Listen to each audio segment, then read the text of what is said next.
stop playing Mass Effect. Yes, 2 weeks in a row.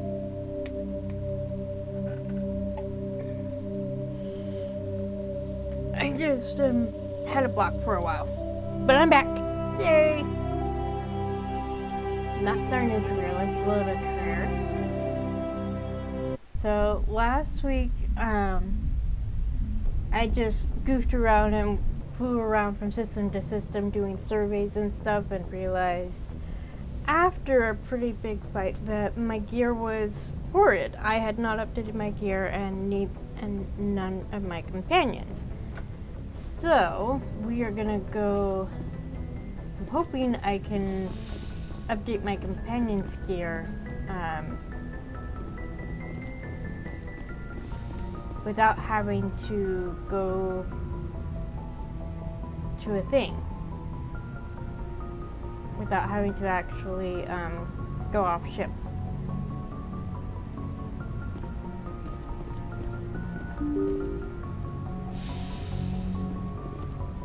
And I have to remember how to control the characters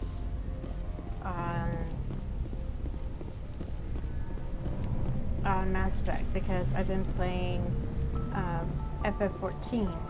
Nope, that's not what I'm looking for.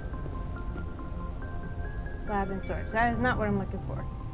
Sleeping paths. That's where I am. Liara, Caden. I think I need to go down another deck for the for what I'm looking for. But yeah, I've been playing FF14, so my brain is more focused on that's how you control the characters.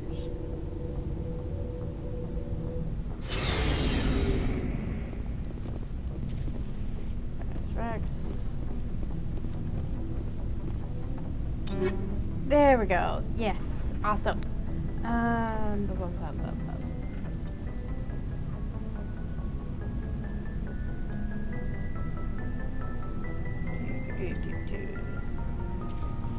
I'm mostly concerned with getting Liara and Garrus kitted out because they're the ones I have with me the most.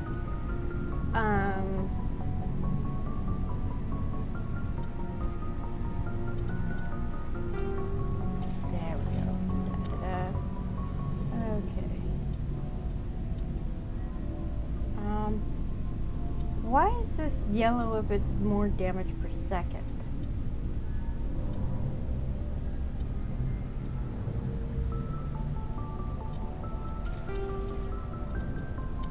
Okay, yeah. Where we? I mean, not that much of an upgrade. I think with this is the sniper rifle. I think I'll actually hold off on that. I think Garrus does better with sniper rifles. Omni-tool.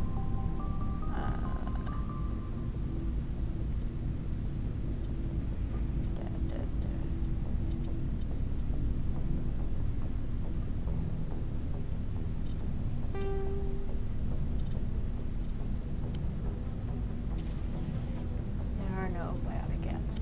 Okay. Oh, armor. I don't have any better Asari armor for her. Great.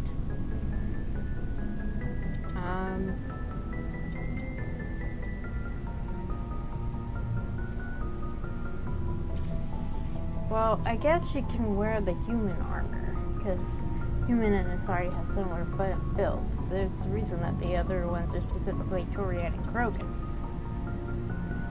Okay.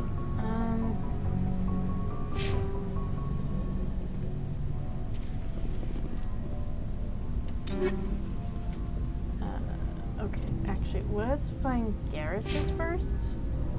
X Garrus.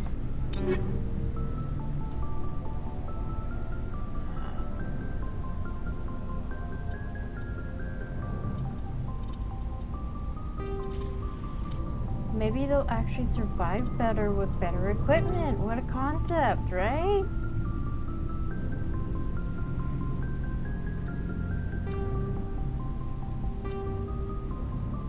So, do I want more damage per second, or do I want the heatsink and accuracy rating better? That seems to be the trade-off that I'm looking at there.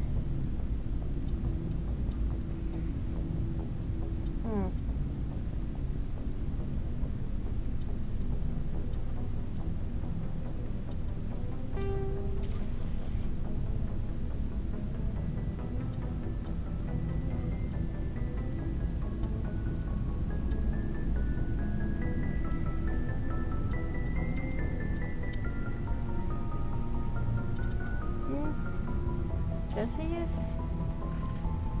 I guess you kind of need an Omni tool, regardless.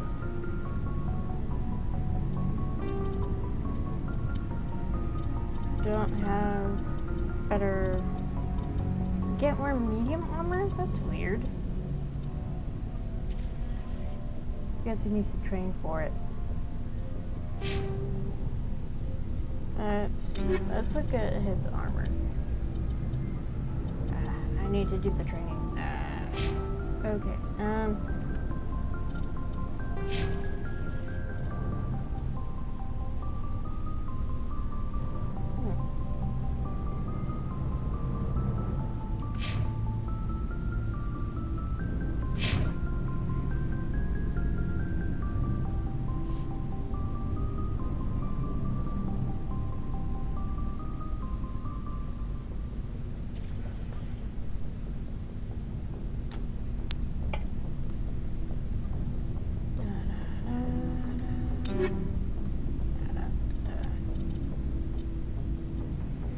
Yeah, that's not better for Ashley.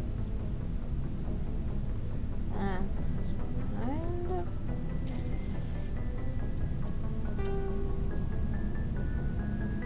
kind of better. Someone's cooking something.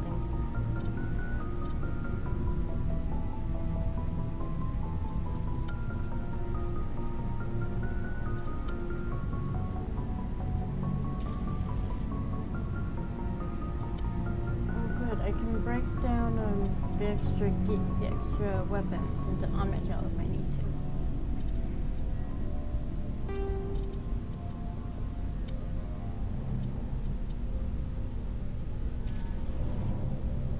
Well, that's the exact same.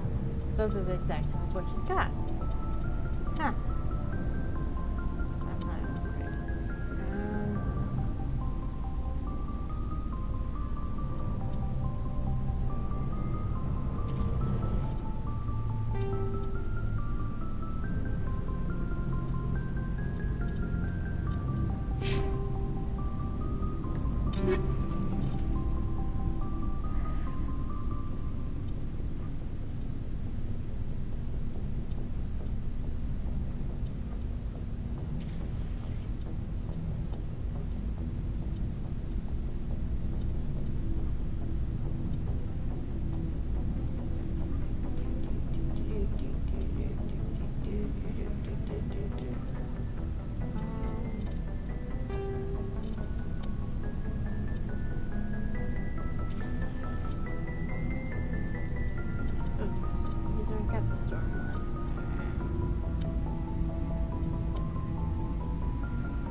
I don't like any of these armors. Okay.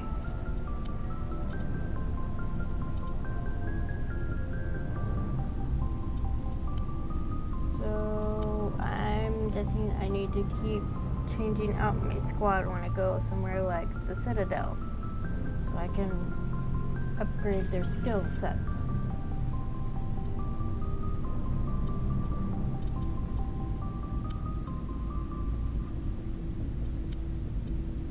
And the pistol in the Krogan's hands.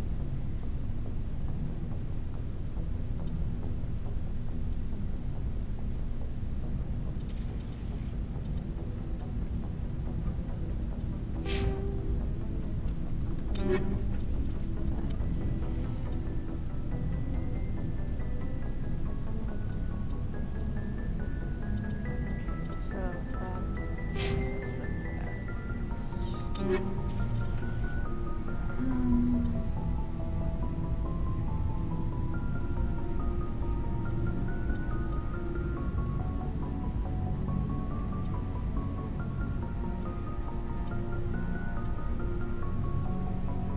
1, that's what she has already.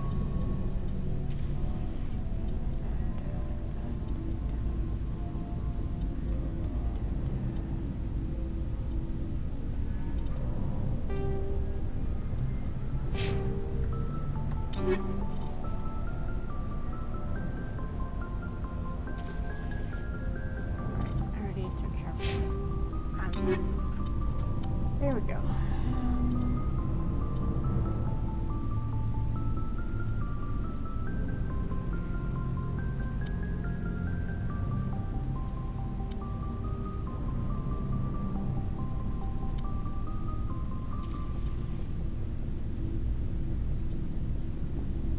Wire tool, that's what she has. That's because that's what the others had. That I switched out.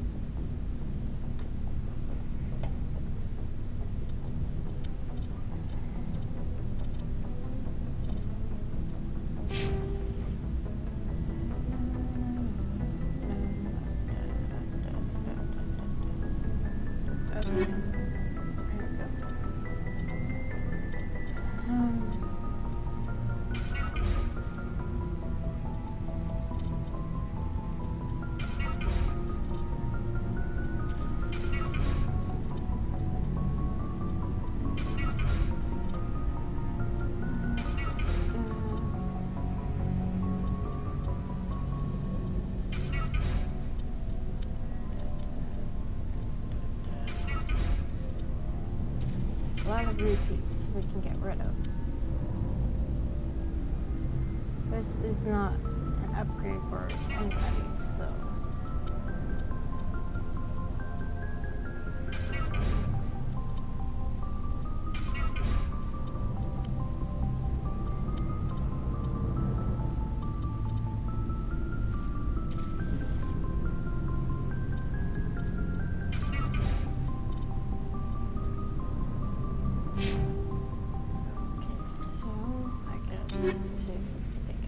Tool. Yep.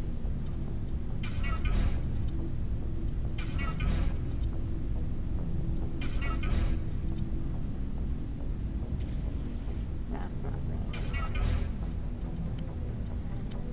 Okay. Okay, that at least cleans up the inventory and stuff.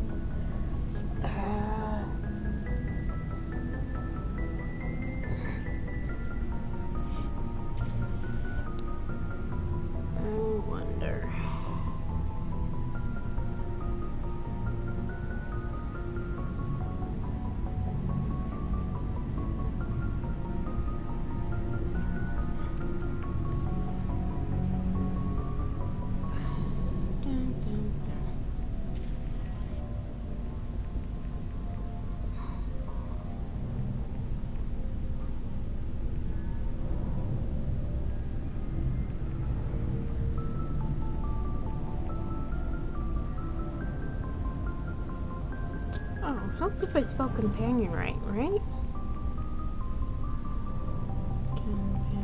Oops.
Trying to figure out if there's a way to mess with the companion's skills before I go anywhere.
That is not helping me, whatever.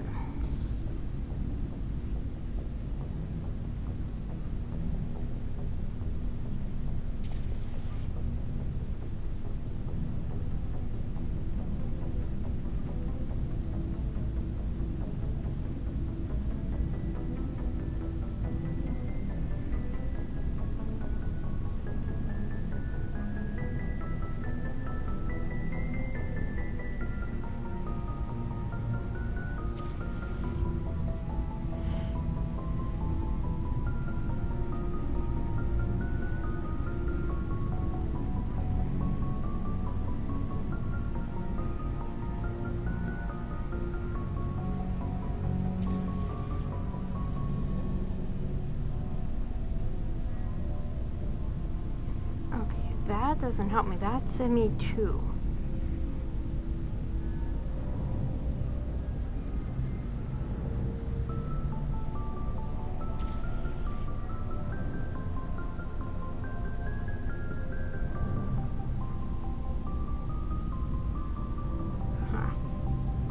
Well, poopers. Apparently not. Okay. That's what I thought. Okay. So, we're gonna chat with people. Commander?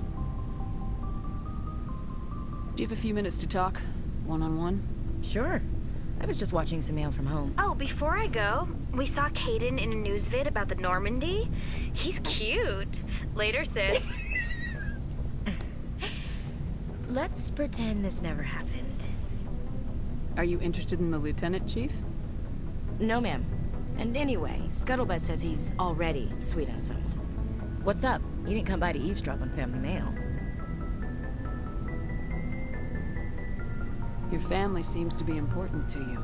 Yeah, we've always been close. Me and my sisters especially. With Dad on duty so much, I had to help Mom raise them. After helping raise them, your sisters still talk to you? Amazing. Things were tense between Sarah and me for a while. Then we bonded.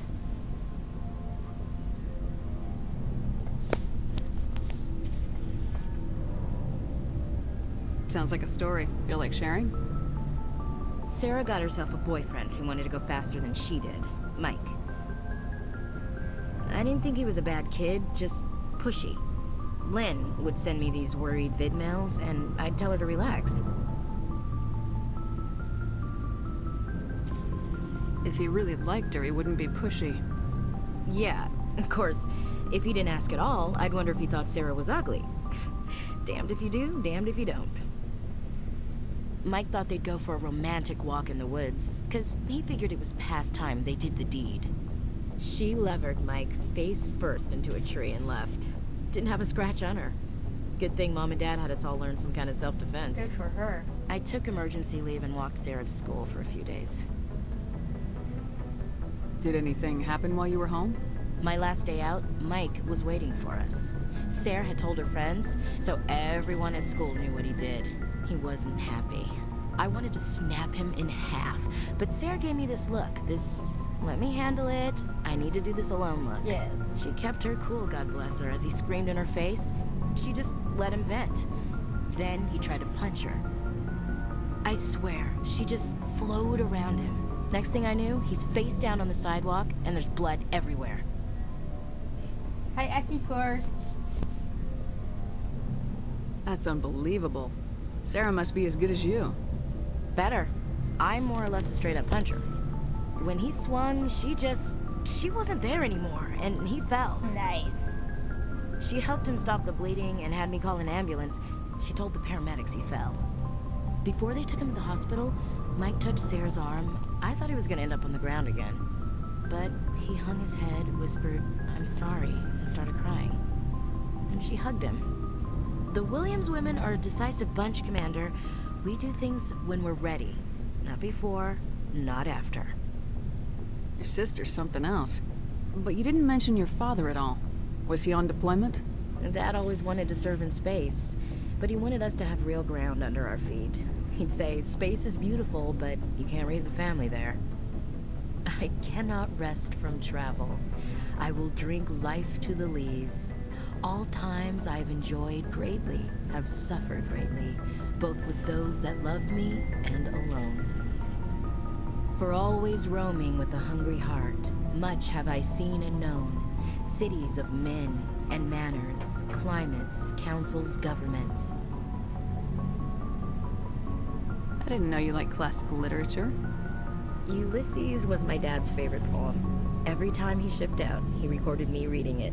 He had a dozen versions when he retired. Does he still like it? I sure hope so. I read it to his grave every time I go home. Dad passed on a few years back. He's probably still watching, though. You mean from wherever we go after death? Dead on, Skipper. He's with God now. That's not a problem with you, is it? That I believe in God?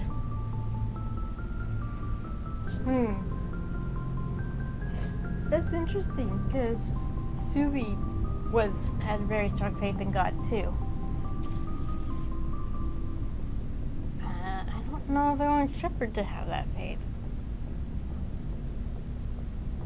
Everyone has the right to believe what they want. Says so in the Alliance Charter, only with fancier words. I'm glad you're open-minded about it. I've met a few people who are really weirded out by my faith. Because I work in space, I can't believe in a higher power? Jeez. Hello, have you people looked out the window? How can you look at this galaxy and not believe in something? I should get back to my duties. Didn't mean to take up so much of your time. Dismissed, Chief. Ma'am. Oops, that was not what I wanted. Well, if I go to the menu, and I go to squad, and I can't change who I'm looking at. I'm only looking at Shepard. So I think that only works if I have a squad, which means if I'm off the ship.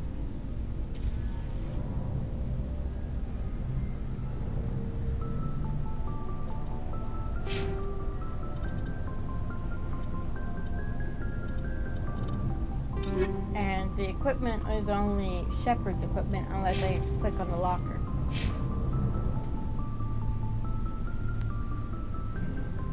But I think they changed that. Yeah, I think they changed that with the later Mass Effect games. This is still Mass Effect 1. But thanks for the I don't know how to pronounce your name. Saracen?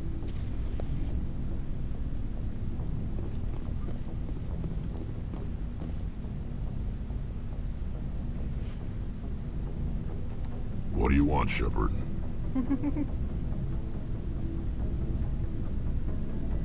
Requisitions guy. I can check with him. Why did you become a mercenary? Lots of reasons. Such as? Such as, I needed to get out of our system. I needed to eat. I needed to survive. Say, sigh. It's an interesting username. It's very memorable. Why not stay and help your people? I tried to help. That's why I had to leave. What happened? I was betrayed. I was head of a small tribe. We were trying to restore order after the war, but the other tribes were against us. Say, They okay. followed Jared, one of the few warlords who survived the war with the Turians. But he was old, and so were his ideas. He wanted to continue the war. He wanted us to fight. Turians, Solarians, each other. It didn't matter who, as long as we were fighting. That's definitely old-fashioned.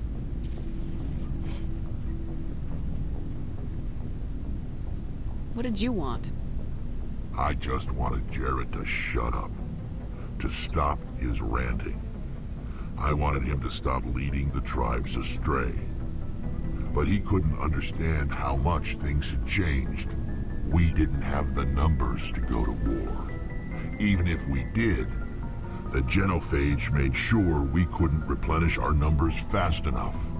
I told them all to forget about war.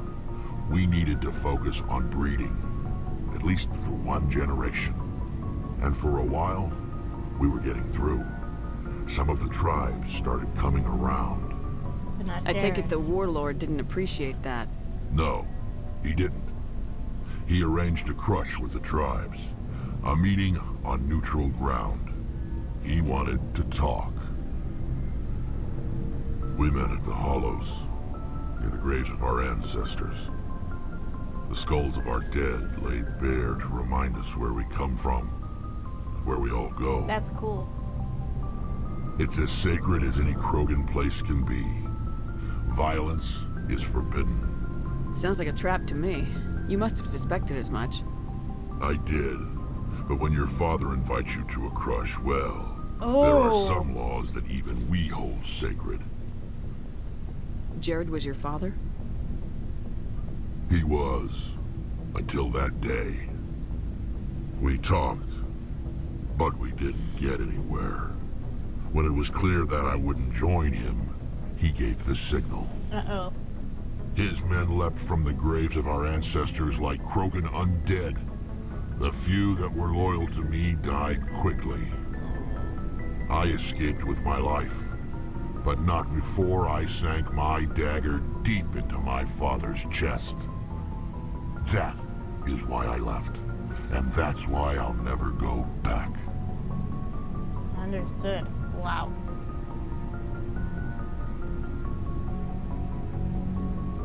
Are your people really dying? We're sure not getting any stronger. We're too spread out.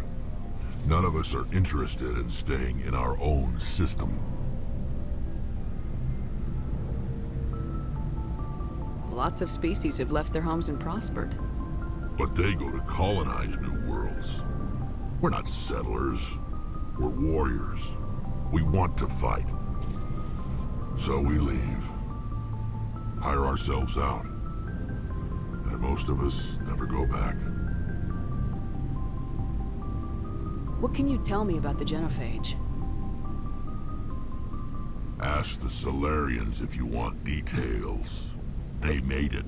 That's fair. All I know, it makes breeding nearly impossible. Thousands die in stillbirth, and most never get that far. Every Krogan is infected, every one, and no one's rushing to find a cure. Why don't the Krogan try to find a cure? When was the last time you saw a Krogan scientist? That's true. Ask a Krogan. Would he rather find a cure for the genophage or fight for credits? He'll choose fighting every time. It's just who we are, Shepard. I can't change that. Nobody can. But in Mass Effect Andromeda, there's a Krogan who's actually definitely not a fighter, but he's definitely smart. You must have family other than your father. Don't you miss them? You trying to make me cry, Shepard? I've got some unfinished business with my family, but that's all. What kind of business? Before I left, I made an oath to my father's father. I swore to recover my family's battle armor. It was taken from him after the uprising. What's so important about this armor? It's a relic. Useless, really. But it was worn by 5 generations of my family before the war. It's rightfully mine. Sentimental value. Originally, it was taken by the Turian military. We weren't allowed armor or weapons after the war. Now, it's in the hands of Ton Actus, a Turian scum who collects relics from the war. He's made millions selling Krogan artifacts that were stolen from my people. That's a hot button for me. He's got several bases where he stores his goods. All fortified and guarded. I just don't know which base has my family's armor. Just tell me where to start looking. I'll upload the data to your nav system. But Commander, I want to be there when you find him. So long, Rex. Shepard. Okay. Interesting. Oh, Garrett. There he is. Your turn. Commander, good to see you. You've been with C-Sec a while. Have you seen much action? Well, not as much as you, but yeah, I've seen some interesting things. I bet you have. Anything in particular that stands out? I remember this Solarian geneticist I was sent to investigate. That case was a bit disturbing. What happened? Why were you investigating him? I was tasked with tracking black market trade on the Citadel. Most of it harmless, nothing I needed to pursue. But during the course of my investigation, I noticed an increase in the trade of body parts. Organs, mostly. We usually get a few of those, but not the numbers I was seeing. We weren't sure if there was a new black market lab or if some freak was harvesting organs from citizens. You've seen this before on the Citadel? Every so often, some lab sells unwanted parts through the black market, but they're not as bad as the psychos. I remember this one L-Corps diplomat we caught in my first year on the job. He was hacking people up and selling their organs, had the station in a bit of a panic. Jeez. But this case wasn't that clear-cut. Turns out there was more going on than we first realized. So how did you figure out what was happening? First, we got a hold of a sample and ran DNA tests. The weird thing was, the match led us to a Turian who was still alive and was very convinced he'd never lost his liver. After a bit of digging, I discovered this Turian worked briefly for Dr. Salion, the geneticist. So I went to his lab hoping to find evidence of cloned organ development, but there was nothing. No Solarian hearts, no Turian livers, not one Krogan testicle. You're kidding, right? Why would anyone want Krogan testicles? Some Krogan believe that testicle transplants can increase their virility, counteract the effects of the genophage. It doesn't work, but that doesn't stop them from buying. They'll pay up to 10,000 credits each. That's 40,000 for a full set. Somebody's making a killing out there. What'd you do about the geneticist? I brought in some of his employees for interrogation to see if I could get them to talk. While I was interviewing one of them, I came across something suspicious. You mean threatening? Was that really necessary? Maybe, maybe not. Either way, it paid off. One of my detainees started bleeding profusely during the interview. We offered to patch him up, and he got frantic, freaked out. I ordered a full exam to find out what was going on. Our medics found incisions all over his body, some of them fresh. That was our big break. These people weren't just Dr. Salion's employees. They were test tubes. Walking, living test tubes. He was growing parts inside these people? Exactly. He cloned their organs right inside their own bodies. Then he harvested them and sold them off. Jeez. Most of the victims were poor. He'd pay them each a small percentage of the sales, but only if the organs were good. Sometimes an organ wouldn't grow properly, so he'd just leave it in them. Most of them were a mess, but only on the inside, hidden so nobody could see it. I hope he got what he deserved. That's the worst part. We never caught him. Why not? What the hell happened? He ran. blew his lab, grabbed some of his employees, and headed for the nearest space dock. By the time I found out, his ship was already leaving. He threatened to kill his hostages if we tried to stop him. But you went after him anyway, right?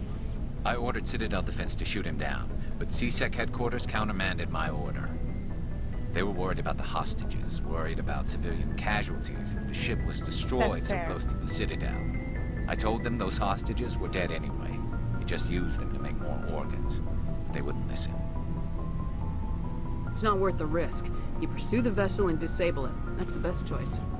They sent the military after him, but he got away just the same. Yes, they did. I went to Patton and told him what I thought of him and his policies. He said if I didn't like it, I could quit. Well, I almost did.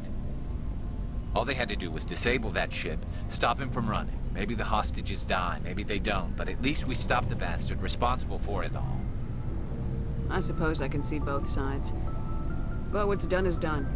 I suppose. Can't waste too much time worrying about it now. Just wish I could have stopped him. That's all. Do you have any idea what happened to Dr. Salian? I sent out feelers from time to time, hoping to find something. I thought I'd found him a while back. He changed ships and changed his name to Dr. Hart, his idea of a joke, I guess. I told the military, but they weren't convinced it was him. I got the transponder frequency for his new ship, but I just can't get anyone to check it out. I'll check out the coordinates when I get a chance. I was hoping you'd say that. But Commander, take me with you when you go. If it's Salion, I want to be there when you find him.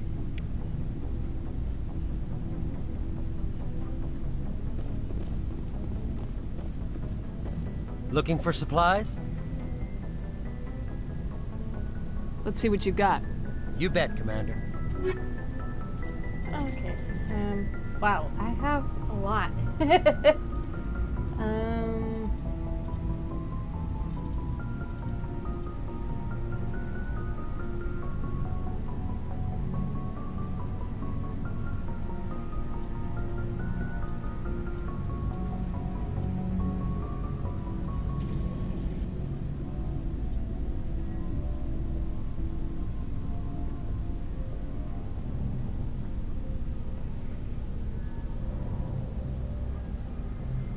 Huh.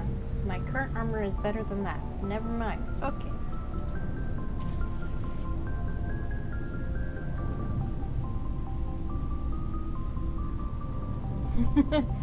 Yeah, it is expensive, but I mean, it's like basically level 7 stuff. So no wonder it's expensive.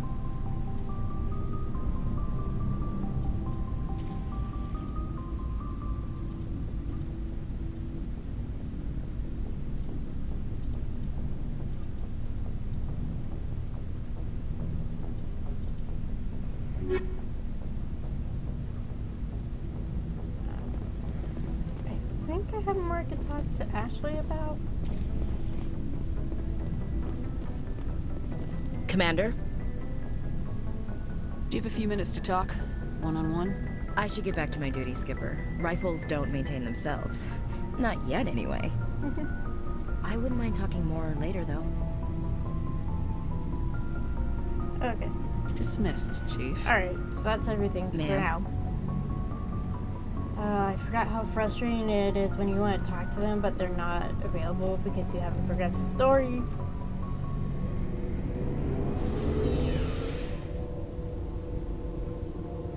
Garrus hasn't said anything about calibrating stuff. I think that's an aspect too. Okay, where am I? I'm there. That's Kaden. Yeah, I'm just waiting on someone else.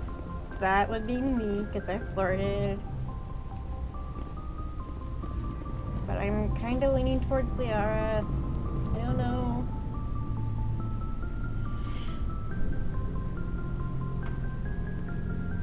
Do you have some time to talk now, Commander? Let's hear it, Lieutenant. I'm always open to my officers. We've played it pretty close to the book so far, but we're a long way from backup. We've got some tough calls to make. I'm just saying, try to leave yourself a way out. I've seen what cutting corners can do, and I'd hate to have that happen to you, Shepard. Commander.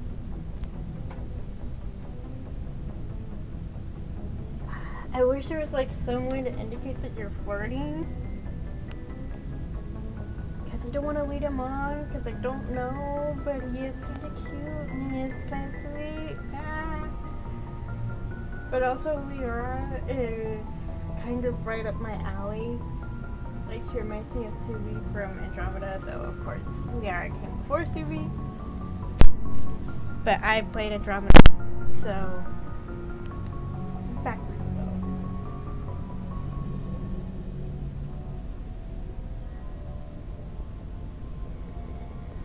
I don't know.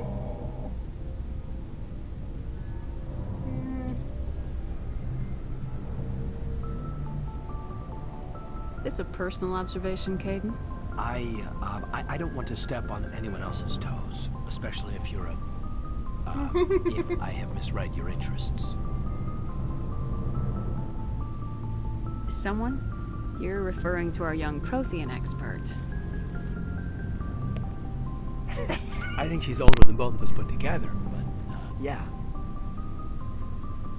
There's a lower deck rumor that she's interested in you as more than a source of Prothean data.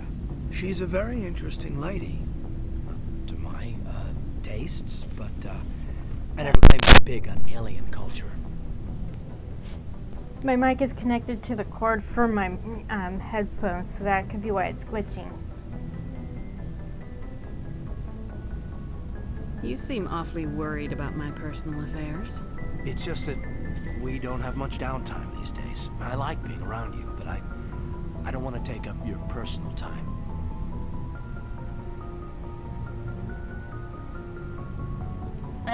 Better let him down now. Look, there's nothing between Liara and me.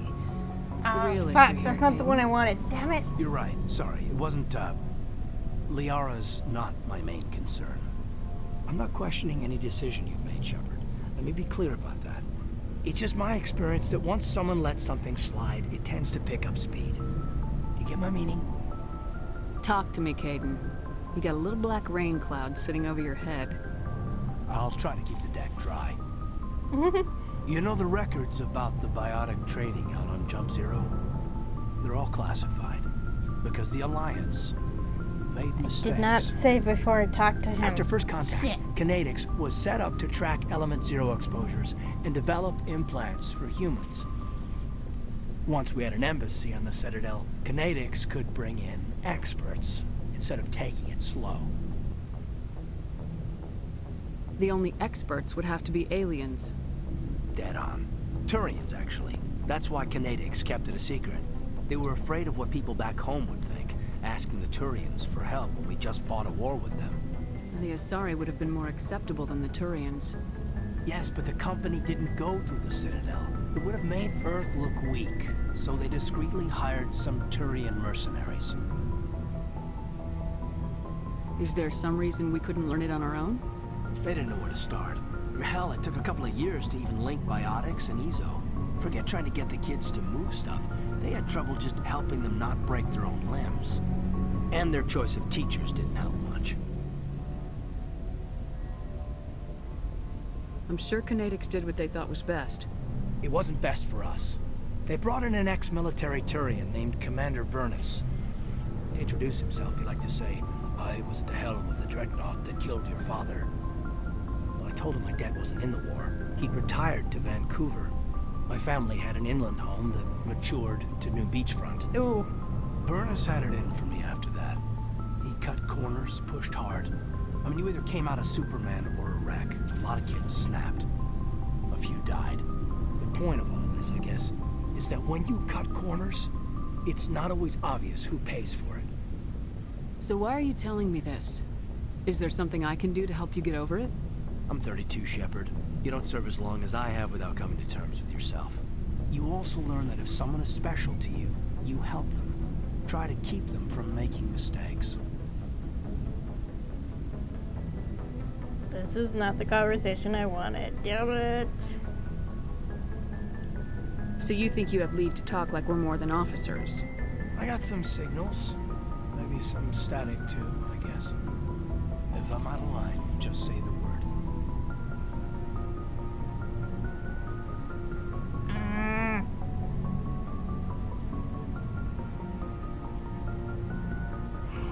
feel like I need to do this whole conversation over again. No, it's my fault for flirting with him. I mean, he's a cutie and he's trying to help.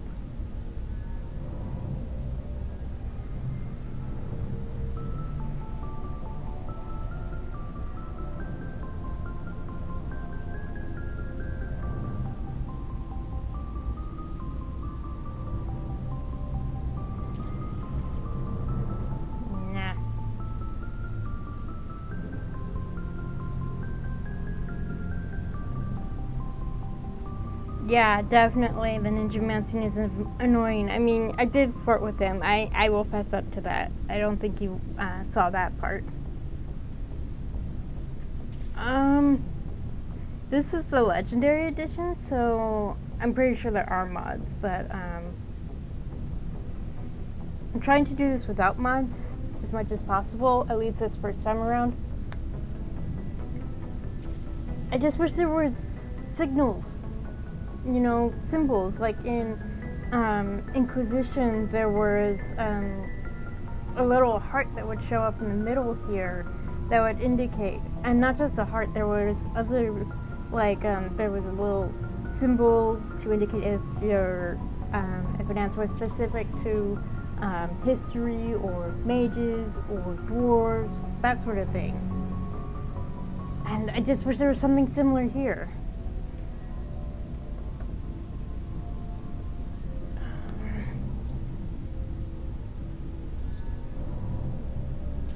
I'm sorry, Kaden, you're a sweetie. Another time. Sorry, Caden. This was just a battlefield thing. There's my answer then. I'm sorry to have bothered you, Commander. I got some mixed signals. With your permission, I should return to my duties. Oh, I'm sure it was. Oh, goody. Oh, goody. Now I could go talk to Liara.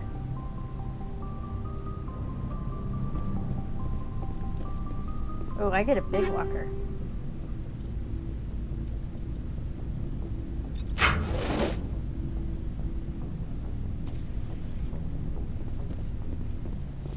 Yeah, I don't, since I'm coming to all these games way after they were released, I'm not aware what order they were available. And I mean, Origins, you had to, with Dragon Age Origins, there was no indication as to whether you were flirting or not with someone. Though, I mean, some of the responses, it was definitely obvious. That's what Dr. Chalk was. Where's Liara? Oh, I had to go past her. Okay, righto.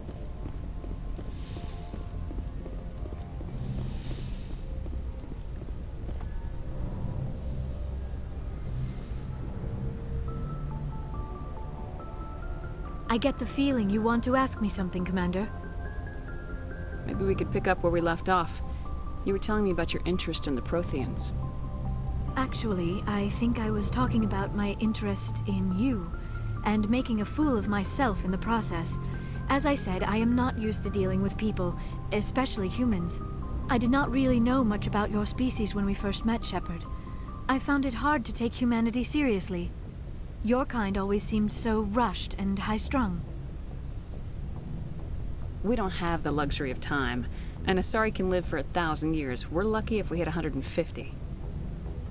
That is true. At first I thought that was a weakness of your species. After spending time with you and your crew, however, I think it may actually be an advantage. You humans are creatures of action. You pursue your goals with an almost indomitable determination. It is an admirable trait, but also an intimidating one. You're scared of us? Unfortunately, the rest of the galaxy sees humanity as something of a bully. You run over anyone in your path to get what you want. It is up to people like you to change their minds, Shepard. I'm doing the best I can, Liara. There is a reason the Council chose you to become a Spectre. They saw something special in you. The best of what humanity has to offer. I looked into your history. I know what happened on Akuz. The fact that you survived shows a remarkable strength. What did I pick? She's a colon. Okay, yeah, sole survivor. Alright. Can't remember.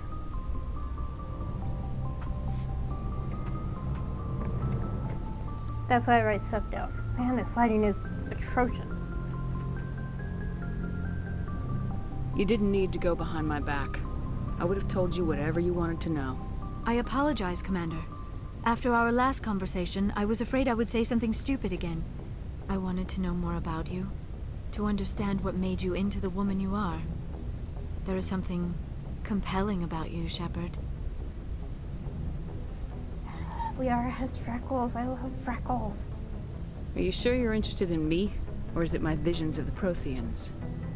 I admit, your connection to the Protheans had something to do with my initial interest, but it has grown beyond that.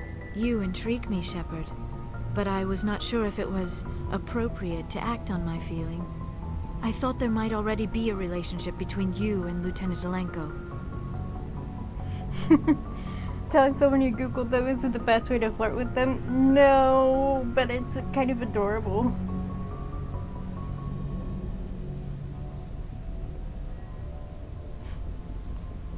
It's sweet that both Kaden and Liara are like, hey, you flirted with both of us, so I don't know. The Lieutenant and I are just friends. Nothing more. My mistake, then. I am not as adept at understanding human relationships as I thought. But what about us, Shepard? Is there a mutual attraction, or was I wrong about that too? Okay, we're locking it in. Right. There is something between us. I knew it, and I knew you felt it too. But does this not seem rather strange? Why do I feel so close to you? We have only known each other a short time. We are from two different species. We have almost nothing in common. This makes no sense. These things never make sense. They just happen and we get swept up in the storm. You make it sound so chaotic, so dangerous.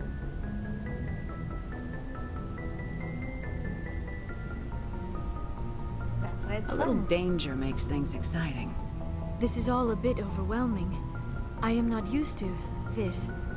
I need some time. Take all the time you need, Liara. I'll be here. Thank you, Shepard. Let's just talk about something else for now. I'd like to know more about the Asari. We were the first species to discover the Citadel. We were instrumental in forming the Council, and we always strive to be the voice of peaceful cooperation in galactic disputes. My people believe we are all part of a single galactic community. Each species contributes something to the greater whole. Although we seek to understand other species, it seems few of them seek to understand us. The galaxy is filled with rumors and misinformation about my people.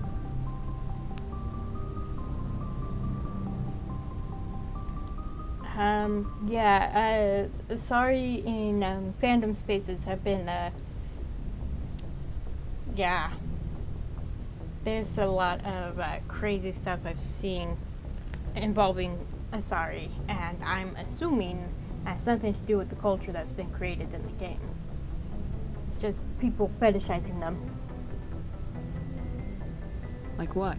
Most of the inaccuracies are centered around our mating rituals.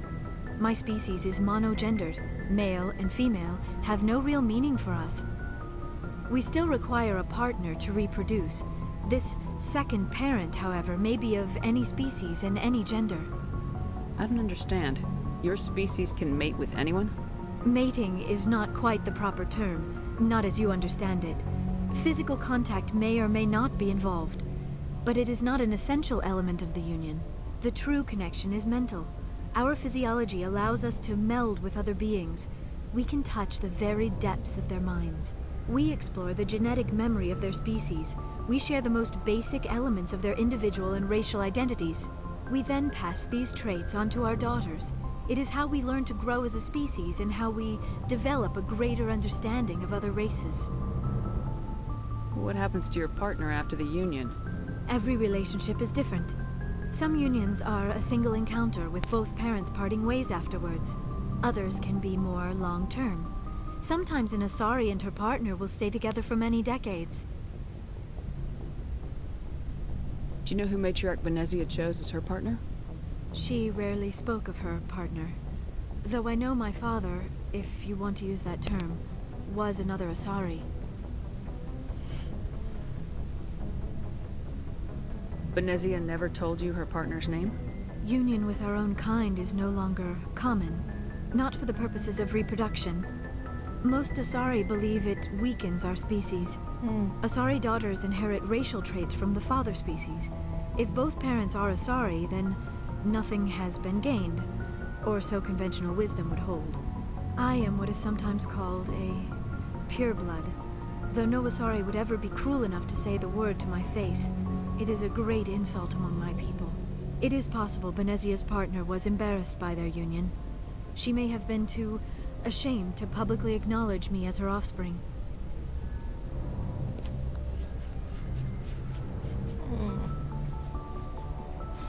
You know, it's funny because most of the time in stories like this, in sci-fi and fantasy, it's kind of expected that different races, if you will prefer to keep unions within their own kind. But in this kind of throws it out there, because with the Asari, it's actually kind of frowned upon to only reproduce with others of your race. And instead, it's encouraged to look for someone outside your race, which is very different from what you usually see in something like this. Maybe she wanted to meet you but couldn't. I guess something could have happened to her. Maybe she passed away. You might be right. I hope you are. But I have no way to know for sure. Benezia never spoke of her partner. Whatever happened, it caused her too much pain to dwell on it. She raised me by herself, though that is not uncommon. Many Asari raise their children alone, particularly if the father species is short-lived. Often the partner will pass on long before the child reaches maturity. No, I haven't. This is, well, I started both the second and the third game, but I didn't get very far in either, and I want to play these chronologically, to better enjoy the story, because, just because. I played Andromeda, but of course that's completely separate. But, this is just a way to encourage me to keep playing Mass Effect, because I think I was just overwhelmed by the idea that there's these 3 games.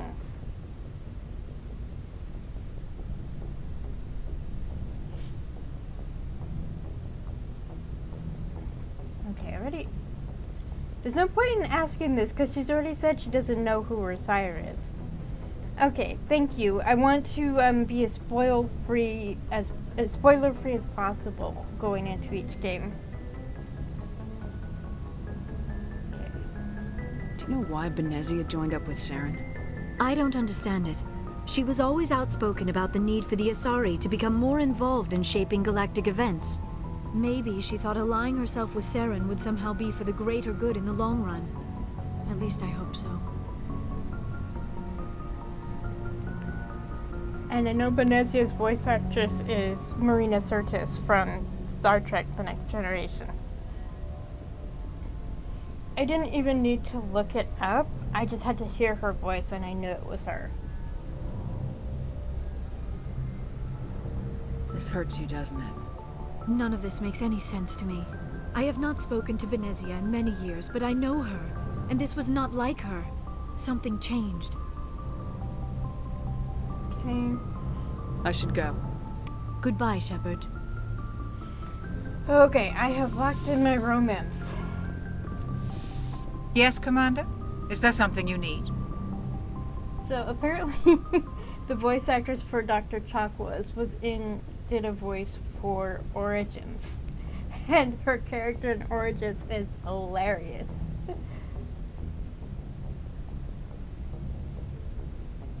How well do you know the lieutenant? I'd never worked with him before this mission. but he has an impressive service record. Over a dozen special commendations. Tends to keep to himself, though. Maybe because of the headaches. It's not easy being an L2. Alright. I should go. Goodbye, I Commander. already had that discussion with her, for the record. Okay, so that's, I talked to Kaden, I talked to Liara, and I talked to Ashley and Garrus. Where's Tally? That's what I'm missing.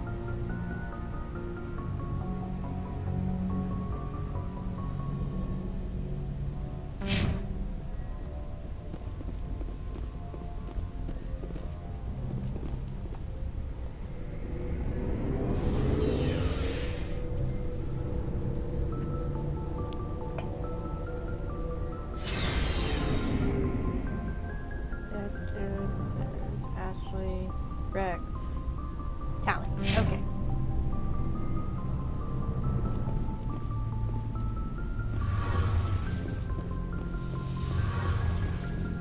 Of course, she's an engineer. Of course she's here.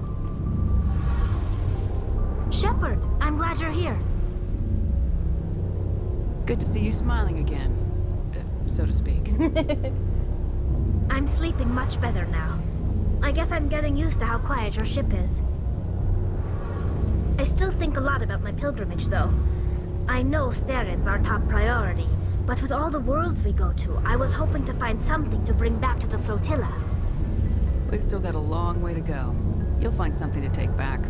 Yes, but it cannot just be some derelict ship my people can use for salvage. It has to be more than that. There's a lot expected of me.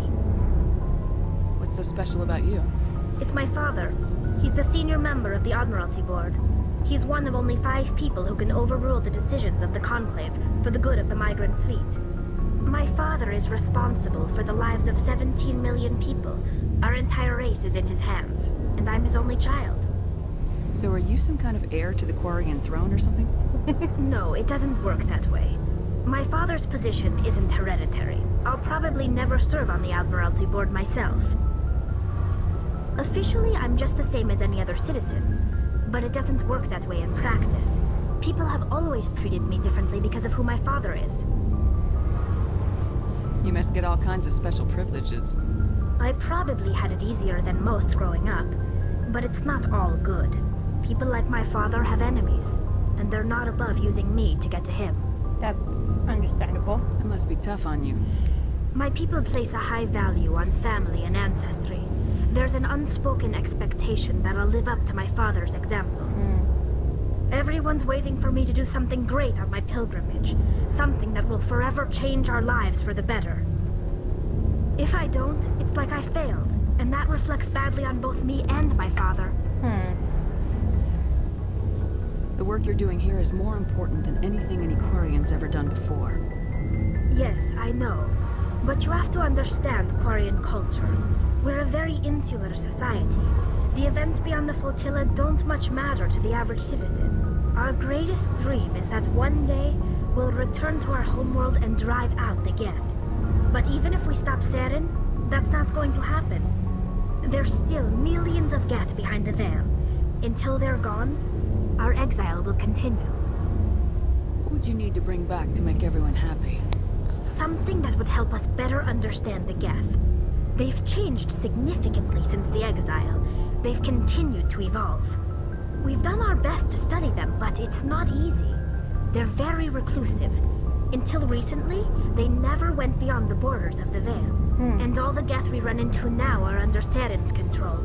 We'd need to find Geth operating on their own, independently. But I don't want this to get in the way of our mission, Shepard.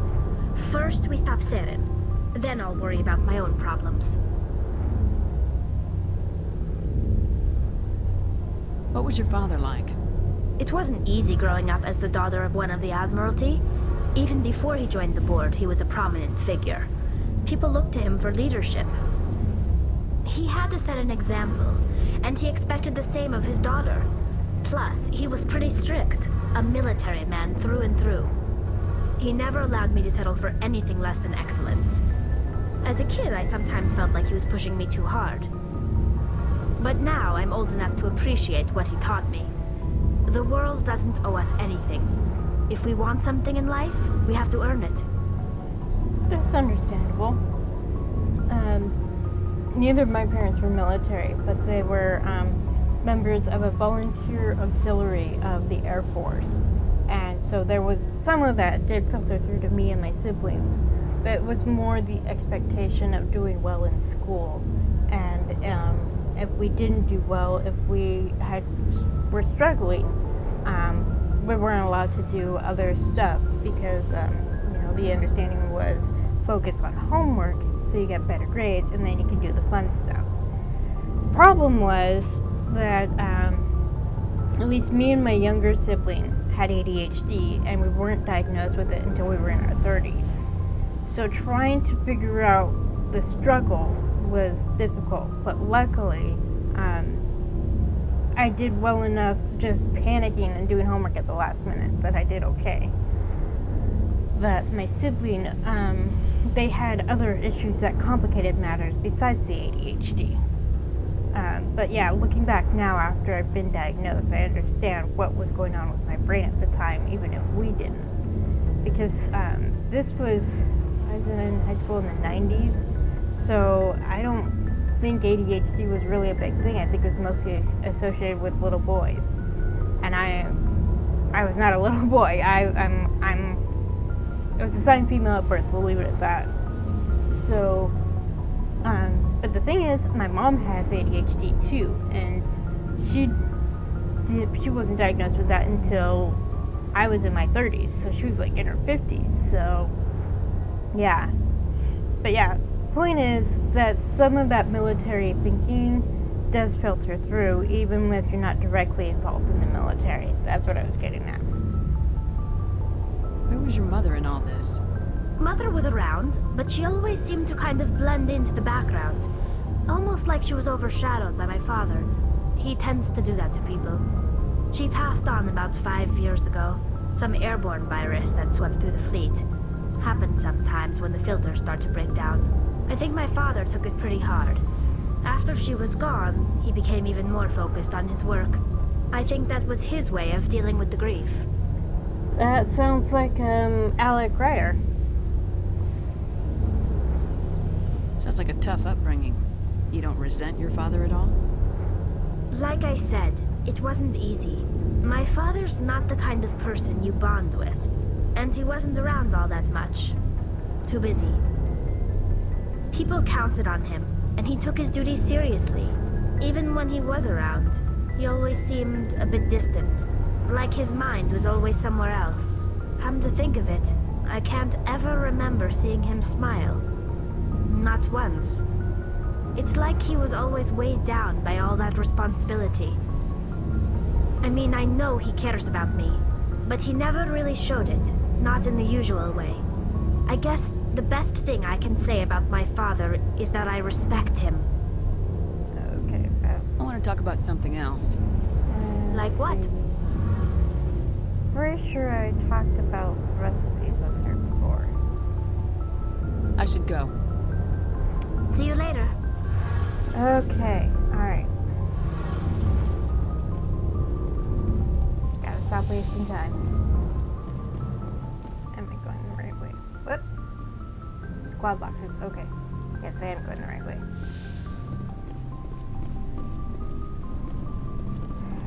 Ta-da.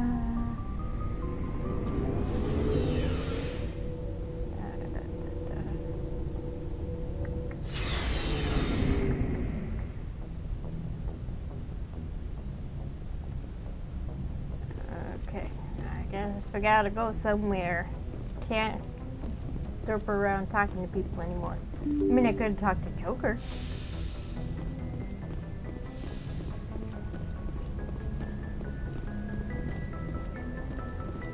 Oh, let's talk to Presley. Yes, Commander? Speak freely, Presley. I want to know if you have a problem with non-humans. I trust you, Commander. If you think they belong here, then so do I. Okay.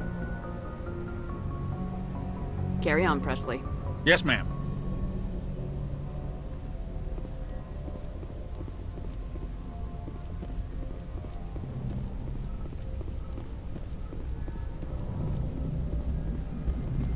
Commander, something you need? Why does everyone call you Joker? It's a lot shorter than saying Alliance Flight Lieutenant Jeff Moreau. Plus, I love to make little children laugh. You're dodging the question. Look, I didn't pick the name. One of the instructors in flight school used to bug me about never smiling. She started calling me Joker, and it stuck. How's the Normandy performing? Is she everything they said she'd be? She's the best ship in the fleet, if you've got a pilot who knows how to handle her. Balance isn't what you'd expect. Takes a while to get used to that oversized drive core we got stuffed in the back, and her power can sneak up on you if you're not careful. The Normandy's probably too much ship for your average Alliance pilot, Commander. Lucky for you, I'm anything but average. I have to go. Modest. Alright, see ya. Okay, fine. Let's go fly somewhere. Give Joker a chance to live up to his bragging.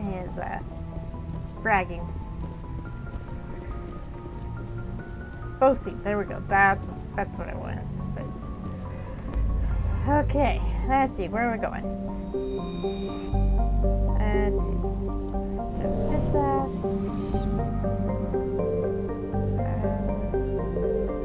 Visited. Took care of all this. So now. I think I've been there.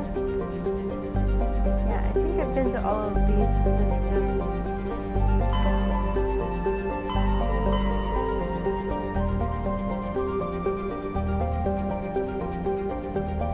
Area. I think that's where I need to go for the next major investigation.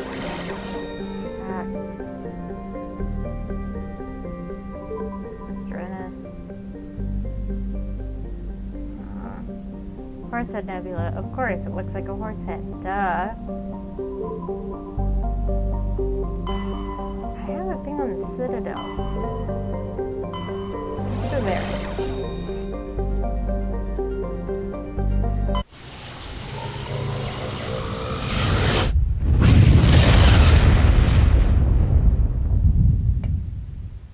Commander, urgent message from Alliance Command coming in. I'll patch it through. Shepard, this is Admiral Hackett from Alliance Command. We've got a situation here, and you're the only one that can handle it. What do you need, Admiral? There's an Alliance training ground where we test weapons and technology in live fire simulations. One of the VIs we use to simulate enemy tactics in the drills is no longer responding to our override commands. It's gone rogue. Are you telling me this computer is thinking on its own? We're not stupid, Shepard. This is a virtual intelligence, not a true AI. It's not self-aware, and it can't access any external systems. We didn't do anything illegal here. Virtual intelligence support is critical to our military success. VIs process thousands of status reports and react in nanoseconds. No human can do that. We need you to fight your way through the training ground to the VI core and manually disable it. Can't you disable it remotely? Our fail-safes aren't responding. The VI operates on a closed network. It can affect any external systems, but we don't have any direct access to its processes. We could bomb it from orbit, but the damage to the facility would be catastrophic. We'd prefer to have someone shut down the core. Someone like you. I know Spectres answer the Council, but you're still human. You're still part of the Alliance military, and right now we need you. The VI controls all the facility's weapons, drones, and automated defenses. You're the only one that can pull this off, Shepard. Good luck.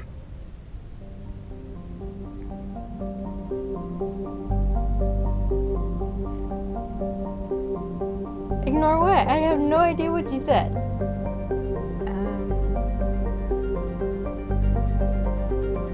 have no idea what you're talking about.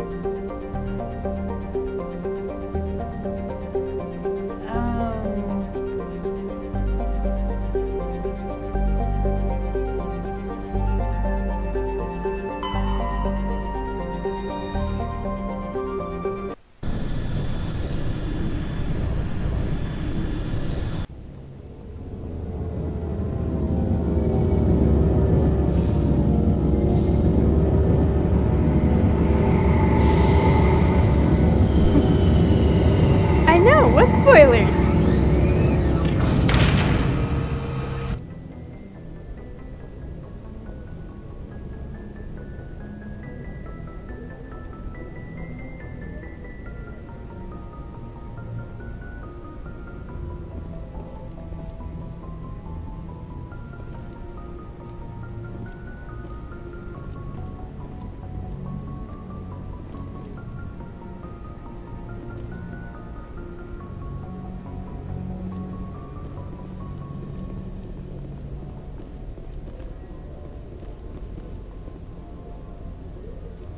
Oh, okay. I was trying to figure out where the airlock was. Right here. There. Okay, exit Normandy.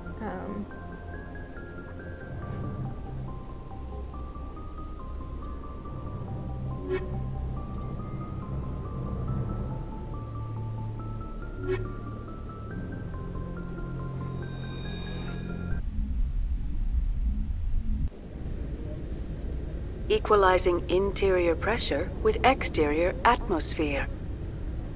Logged. The commanding officer is ashore. Exo Presley has the deck.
There we go. Now I can put him in heavy armor.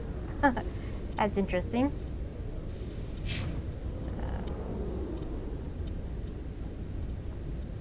Okay.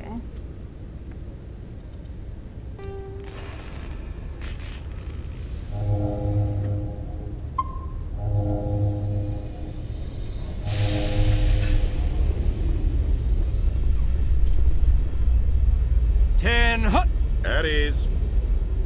Rear Admiral Mihailovic, 5th Fleet. Commander Shepard, SSV Normandy. You don't know who I am, do you, Commander? I command the 63rd Scout Flotilla. You and the Normandy were slated for my unit after shakedown. Then the Council got their paws, claws, tentacles, whatever. They got them on our ship, and you. Oh, someone's sore. I still serve the Alliance, sir. As a Spectre, I can advance our interests to the Council. You still know what color your blood is, Shepard? I don't begrudge the politician's decision to throw you to the Council. It's an opportunity. I do begrudge this over-designed piece of tin, though. Don't insult my ship. The Normandy is a fine ship, sir. She's served us well so far. It's a gimmick, Commander. Useless in a stand-up fight. This experiment diverted billions from our appropriations bills. For the same price, we could have had a heavy cruiser. But no, we had to make nice to the Turians, throw money at a co-developed boondoggle. I'm here to make an inspection, Commander. Normandy is an Alliance warship. I intend to see she's up to snuff. I'm sure you'll find everything in order, Admiral. I'll just bet. Wait here. I won't be long. Commander, I'm not happy.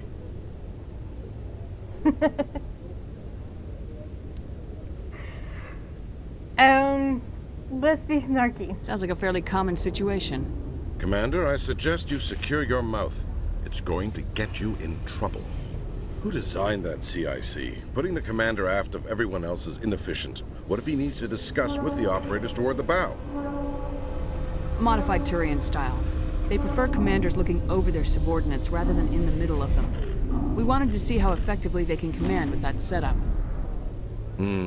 Reasonable goal, but they should have studied that in a lab rather than on a frontline warship. I had to shake my head at that drive core of yours. 120 billion credits of element 0 to make this thing able to move without giving itself away. You realize we could make drive cores for 12,000 fighters with that money? What good is it to hide for a few hours anyway? Useless. We can loiter in an enemy system and monitor traffic, or drop infiltration teams on enemy worlds. Normandy could be more effective than the Solarian STG. Maybe.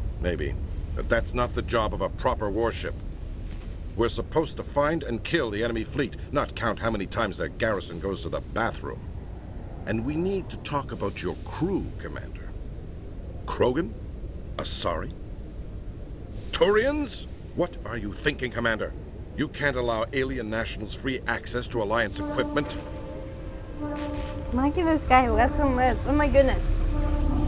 Between Saren and the Geth, we have enough enemies out here. Treating other species with suspicion and distrust won't win hearts and minds. That assumes the hearts and minds are worth winning. That hasn't been proven yet. You have anything else to say, Commander? Any other justifications for the state of this vessel?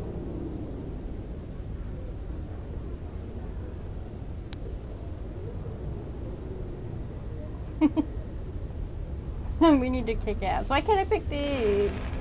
It's because there's not enough Paragon or Renegade. None, sir.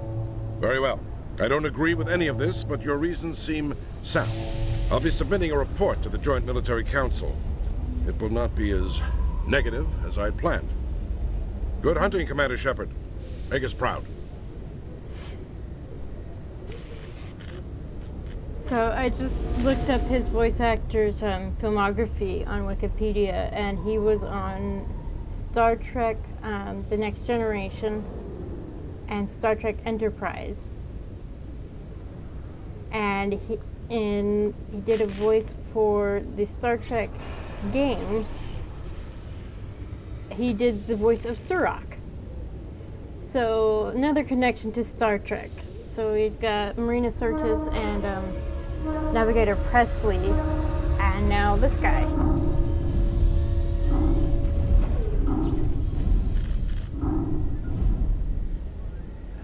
Okay,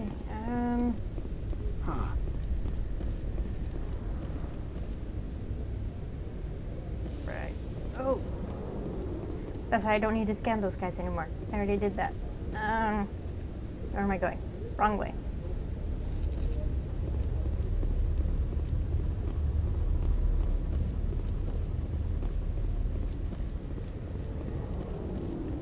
Exogeny Corp recently released an official statement regarding their missing survey team in the Hades Gamma Cluster. According to the statement, the remains of the survey team were discovered not far from their abandoned research camp. There were no survivors. It is believed the researchers were the victims of a random attack by raiders or mercenaries. Names will be released after next of kin are notified.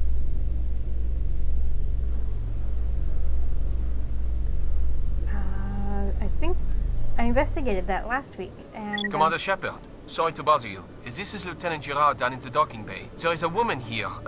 She was rescued from Batarian slavers a few weeks ago. She is from Mindoir. I guess she was taken in the raid on your town.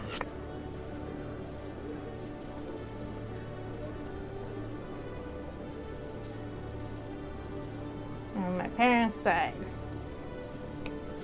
Because... colonists, that's right. She's been a slave for the past 13 years? Is she alright? Not really. She's a little messed up. She got free somehow, grabbed a gun from one of my guys. Now she's holed up here in the docking bay. She says she wants to die. I hoped you'd talk to her. It's a long shot, but you went through the same thing. The raid. I figured maybe you could talk her out of her tree. I'm on my way, Lieutenant. Sit tight. Anything you could do would be great. I don't want to... she's been through enough. I'll have my men stand by for you. Oh, Caden saying how was an indication that he wanted to say something. Okay, I just came from the docking bay, though. Jesus. Just there. Why couldn't they have contacted me You've got before impressive biotic power. Humans should never have switched to the weaker L3 implants. My headaches can be pretty bad, and I'm one of the lucky L2 implants. The L3s are safer. You don't stop using a gun just because the kickback has a little sting.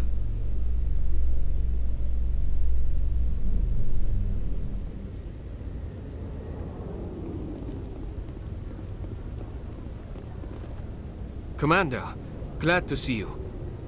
I wish it were under better circumstances. Where is she? Behind those shipping containers. I've got a sniper position, but I don't think we'll need him. She's only a danger to herself. We've got a sedative to calm her down, but we can't get close to her. Every step we take gets her more wound up. I hope I don't need it. Tell your men to stand by. Don't push her too hard. If she seems liable to pull the trigger, back off, or walk away. I am willing to wait her out. Good luck, Commander. At least his accent matches his name, because I know Gerard is a French name. Stop! Stop! What are you? My name is Shepard. Lieutenant Gerard sent me to talk to you. What's your name? Animals don't get names. The Masters put their symbols on her. Hot metal all over her back. She screams when they do it. You're not an animal. Your parents, what did they call you? Do you remember them? She remembers a lot of things. Talitha. They call her that. She doesn't remember the rest. Leave her alone.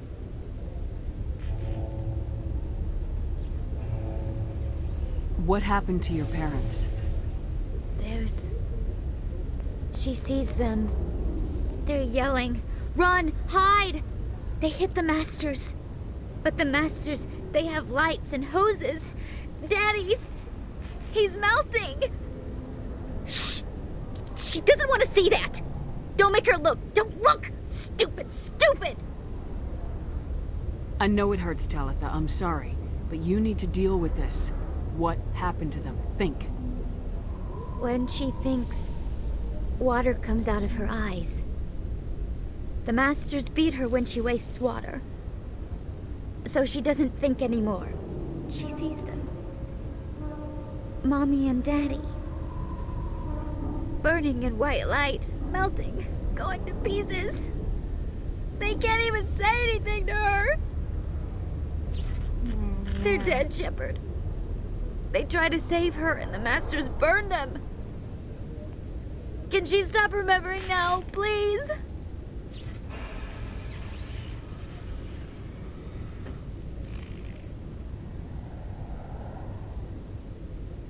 How did you get here?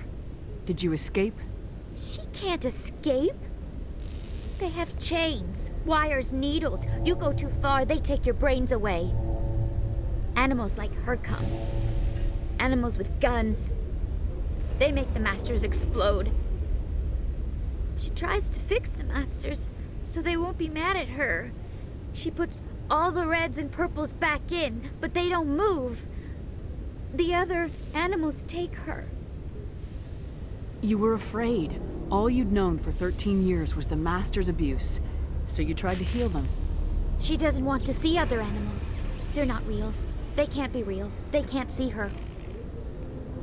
If the animals can see her, then this is real. But it can't be. The wires, the chains, the hitting.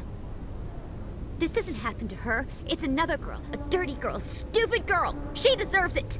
Oh boy. It happens to her. Doesn't it? They see her, so it's real. She doesn't want it to be real. I was on Mindwar. My parents died in the raid. Lying! You get hit for lying! Get the buzz or the burning. Can't be there. Why are you alive? Why are you? Weren't you like her? Broken, only fit to dig and carry. For a while, I was broken. I lost my whole family, Talitha. My friends, my childhood.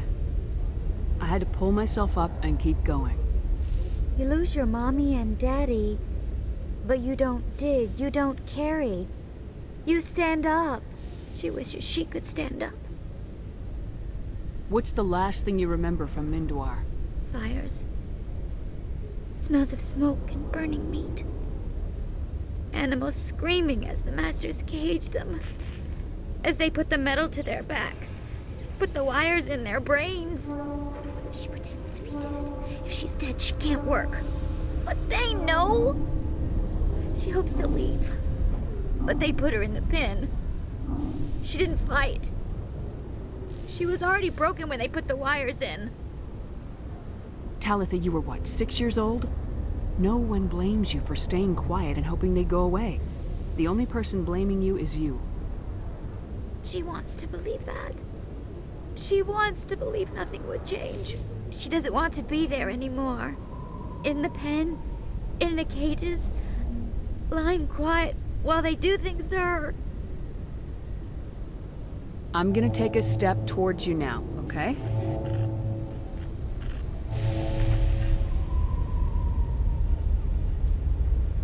No, she's no good! Don't want to be handled again! I don't think this is going well. I'm gonna take a step towards you now, okay?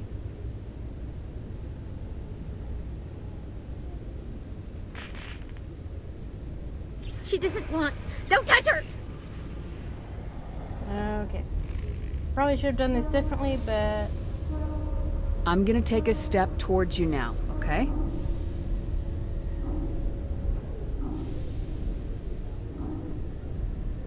Please don't touch her! She's dirty. You'll catch it. Talitha, this will make you sleep. If you fall asleep, they'll take you to a place where you can get better.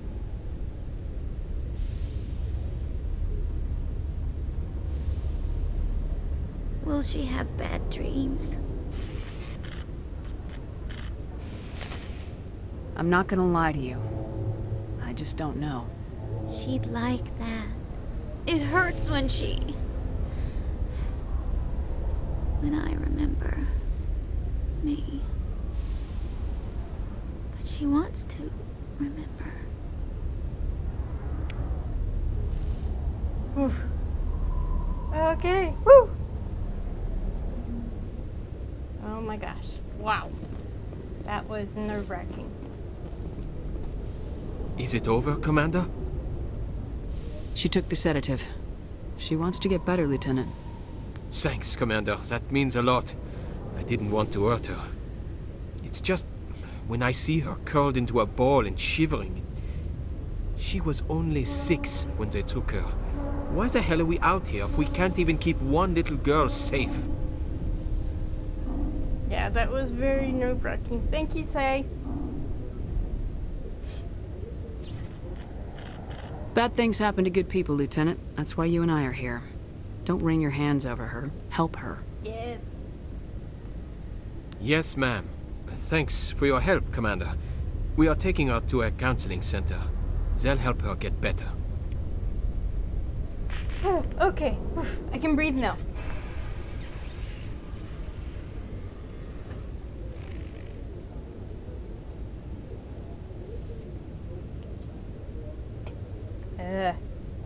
Okay, let's see. Let's go here. Okay, you want to talk to me? Nice to see so many humans working for CSEC.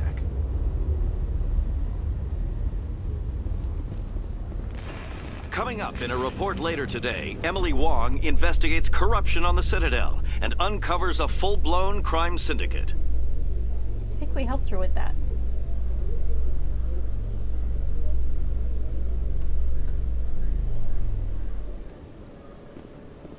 Commander Shepard? Hi there. Khaleesa been seen in Al Jalani, Westerland News. Would you answer a few questions for our viewers? What sort of questions? People back home have heard a lot of wild stories about you, Commander. I can give you the chance to set the record straight. What do you say? So long as you understand that I may not be able to answer all questions. I'm sure our viewers will understand.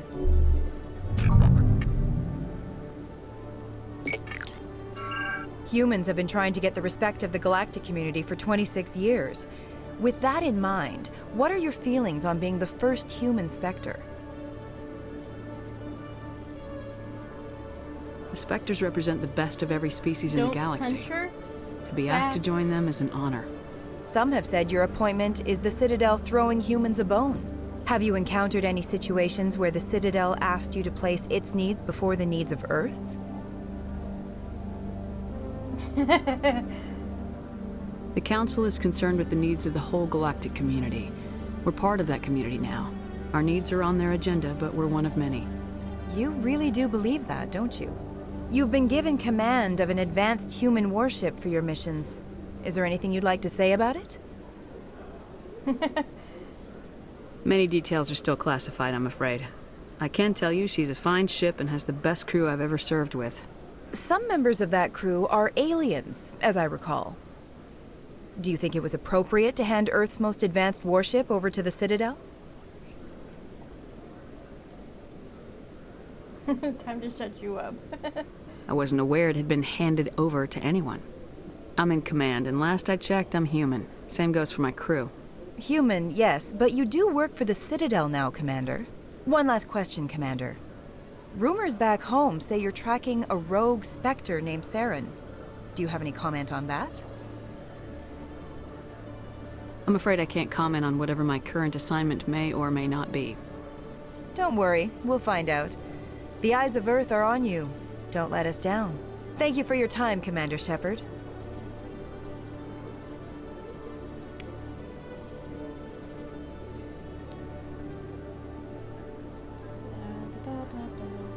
Okay, where am I going?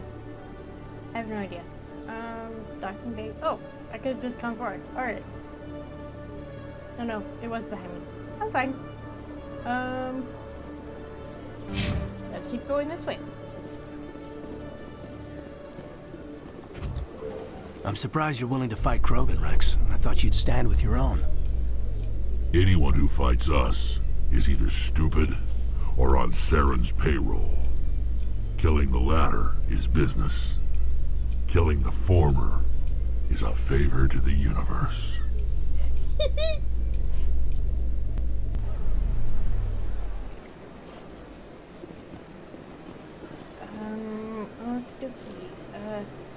Okay. So the map is not oriented with the way I'm facing. So I need to go embassies.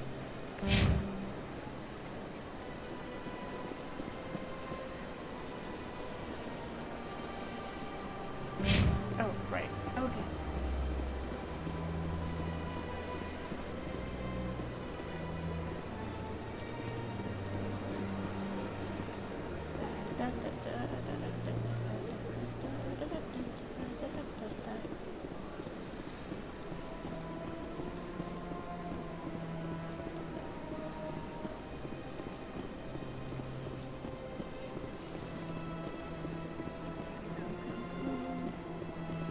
Hey, wait a minute.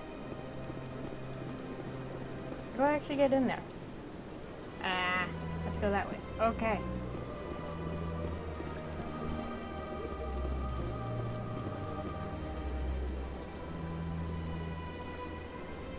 Yeah, I mean, I didn't feel any urge to punch her. I mean, some of the questions were, questionable as to how she would know to ask those. But I don't see the point in punching her. It's part of being a journalist, and I definitely want to know where she got her information, but I didn't want to punch her.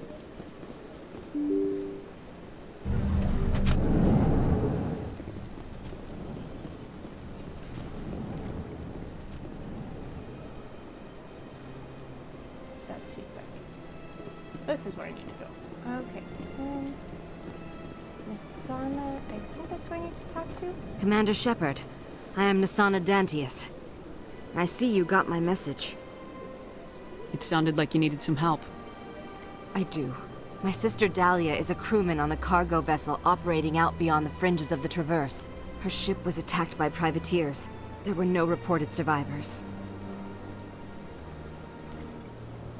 I'm sorry for your loss. This is where it gets complicated. Last week, I received a message with her voice on it. Dahlia is alive. The rest of the crew was killed, but she was taken prisoner. The slavers demanded a huge ransom from me in exchange for returning her unharmed. Why didn't the raiders kill Dahlia along with everyone else? My sister probably told them who she was. My family's very wealthy, Shepard. They must have realized she was worth more to them alive. Do you want me to deliver the ransom? I've already transferred the funds to the account they specified. Only they never released her. They haven't contacted me since. I've made a terrible mistake, Shepard. I'm a diplomatic emissary. By law, I'm required to report any attempted extortion to CSEC immediately. But I was afraid for Dahlia, so I just paid the ransom. Now she's still missing. And if anyone finds out what I did, I could end up in jail. You want me to find her and bring her back? You only need to bring her back. I've already found her for you. I tracked the ransom payment through several accounts. Eventually, it led to a small mercenary band operating out of the Artemis Tau cluster. I need you to go to the Merc base, take them out, and bring my sister back. You shall be well rewarded. How'd you find out who was behind the ransom? I have resources. Contacts and credits can go a long way, especially if you're willing to bend the rules. I already broke the law when I paid the ransom. This couldn't make things any worse. Can't you hire someone else to do this? I do not want to take chances with my sister's life. I need a Spectre. Besides, you operate outside official channels.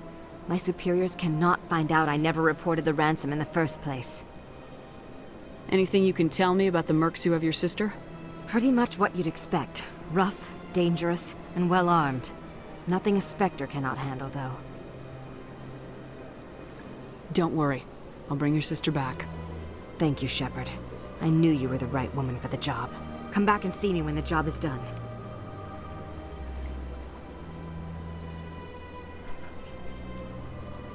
So who are you saying is a liar? The reporter or Nisana?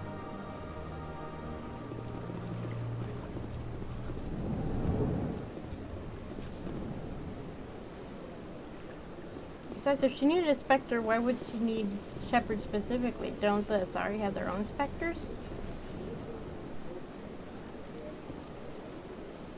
Do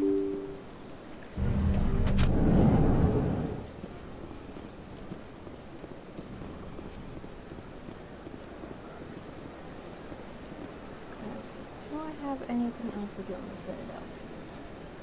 LVI, open gases, writing, minerals, clear, sorry, diplomacy, locate next battle, gas attack, and entry.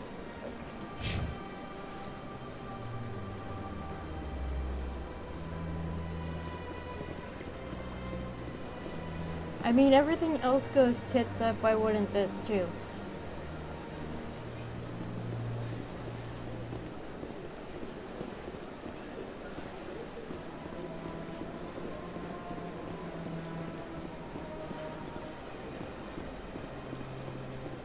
Well, I'll figure out what I'll do once I actually get to that point in the game. I don't know what I'm gonna do what. A Solarian excavation team has run into an unexpected problem after unearthing a Prothean dig site. Hanar protesters have blockaded the dig site, claiming that artifacts of the Enkindlers, as the Hanar call them, should not be disturbed. The excavation team has appealed to Hanar representatives on the Citadel to reach a diplomatic solution.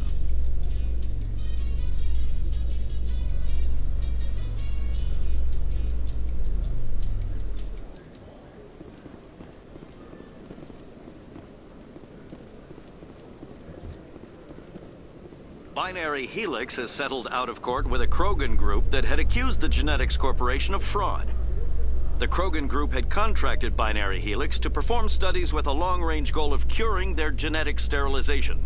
The group later sued for a return of investment money when the study produced no viable results.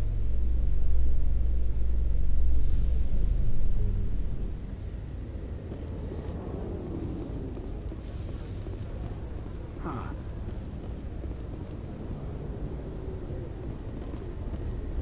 You can see half the Citadel from up here. When you look out and see something this beautiful, oh, it really helps you understand what we're fighting to save.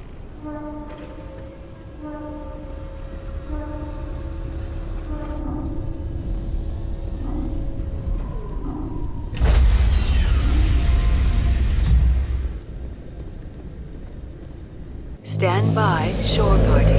Decontamination in progress. Logged. The commanding officer is aboard. XO Presley stands relieved.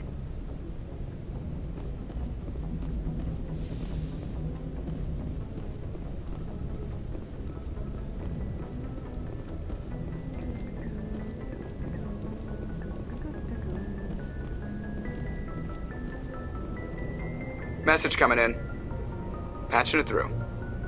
Commander, Miss Al-Jalani's story on you just aired. You don't come off very well. She talked rings around you. With all due respect, Admiral, I'm a soldier, not a public speaker. She shouldn't have ambushed you. We have a press corps for a reason. Nobody's blaming you. Just wanted to let you know what the response was back home. I won't keep you any longer. Fifth Fleet out.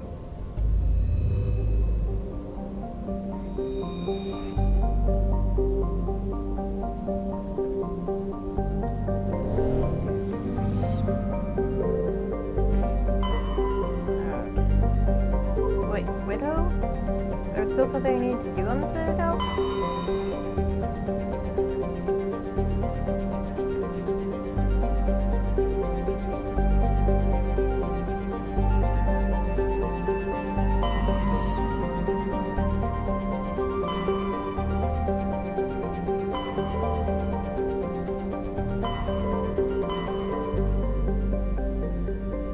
Local cluster.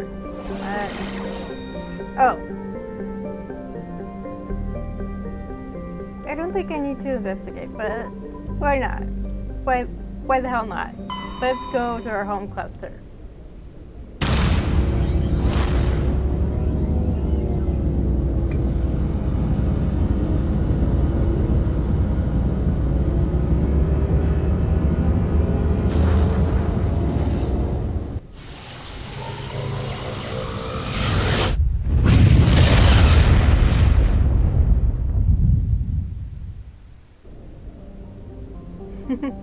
Let's see.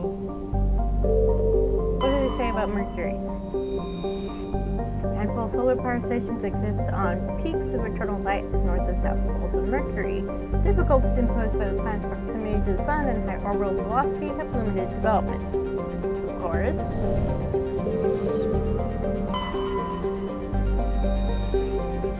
Molten temperatures, sulfuric acid clouds, and crushing carbon dioxide atmosphere, Phoenix has only a handful of aerostat research outposts.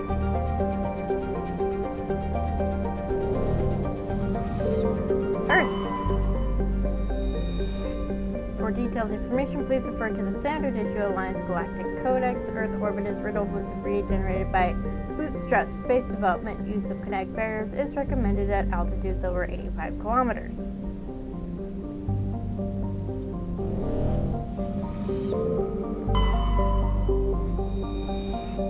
Once considered a prospect for terraforming and colonization, the discovery of faster-than-light travel through Mars into a quiet backwater. Its southern pole is a historical preserve centered on the Protean ruins found there. Immigration and development are restricted as the search for Protean artifacts continues.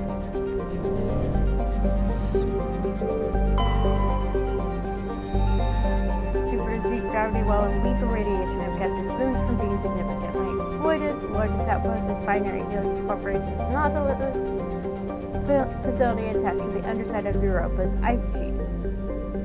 Population, all moons, 9,100.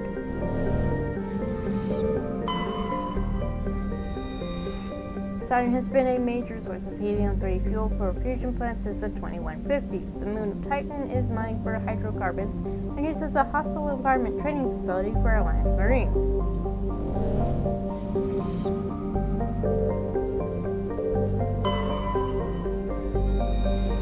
After the development of Mass Effect, FTL drive distant Uranus was the target of a land rush to exploit its combination of plentiful helium-3 fuel and shallow for a gas giant gravity well. Today, Uranus is the largest producer of AG-3 in Alliance space.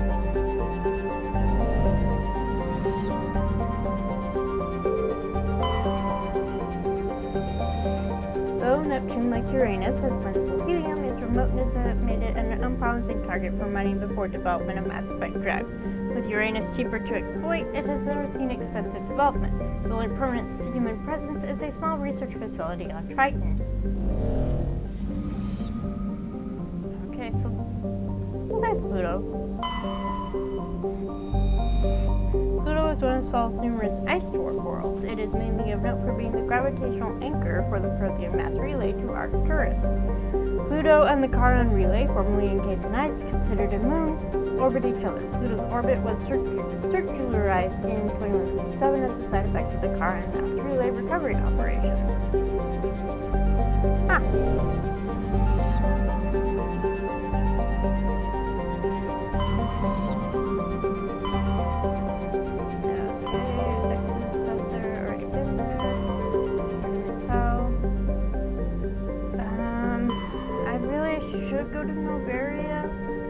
But it's almost time when I finish. So let's go over here.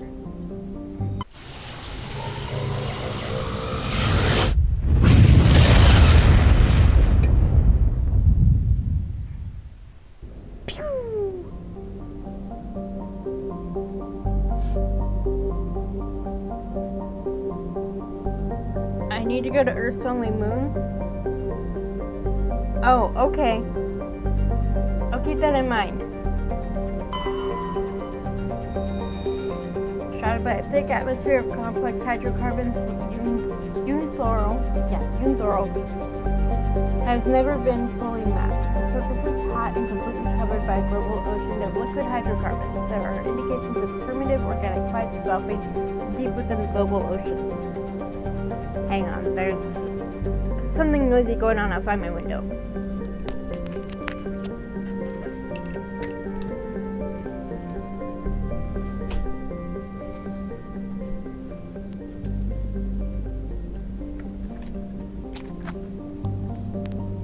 One of the neighbors was doing yard work and using the weed whacker.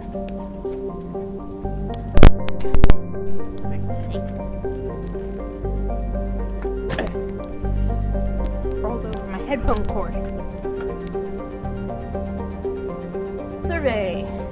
Medallion recovered. Your scan uncovered an ancient deep-space probe slowly orbiting New Thorol. Tally brought it on board, dismantled it, and found a League of One medallion hidden in its payload.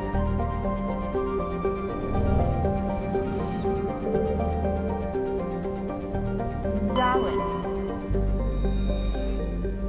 Warning, level 1 cold hazard. Zawin has a thin atmosphere of carbon dioxide and ethane. The surface is frozen and mainly composed of cobalt with deposits of copper. Planet-side conditions are hazardous with constant ice storms racking the surface.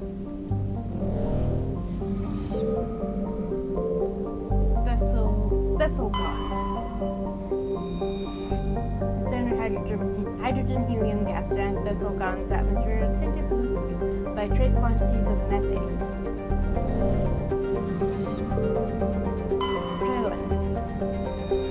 Jolene is a lifeless rock with a trace atmosphere of xenon and krypton. Its surface contains large amounts of iron and magnesium sulfate.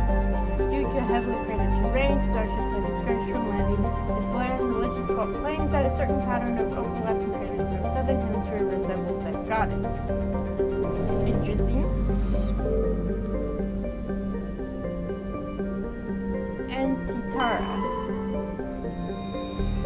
Antitara is a standard hydrogen helium gas giant with traces of ammonia hydrocarbons in the atmosphere lend it a distinctive brown tint. Survey says Gas deposit survey scans from orbit have detected a large concentration of helium-3. So I think that's everything.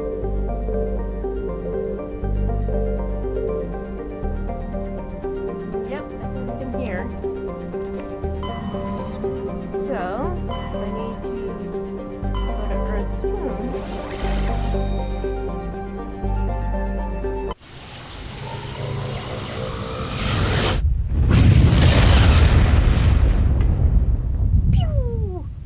If you look at it, there should be a slingshot.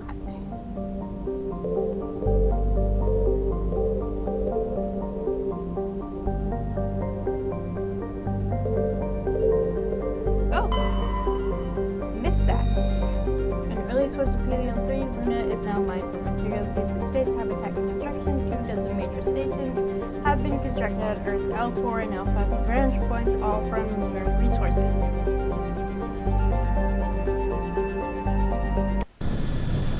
Go.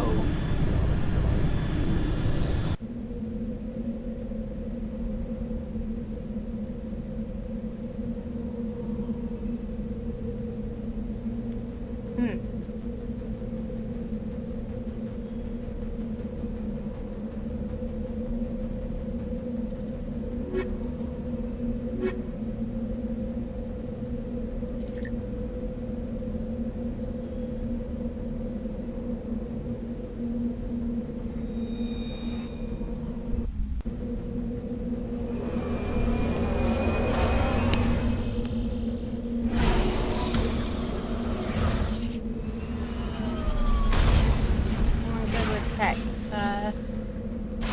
did not say.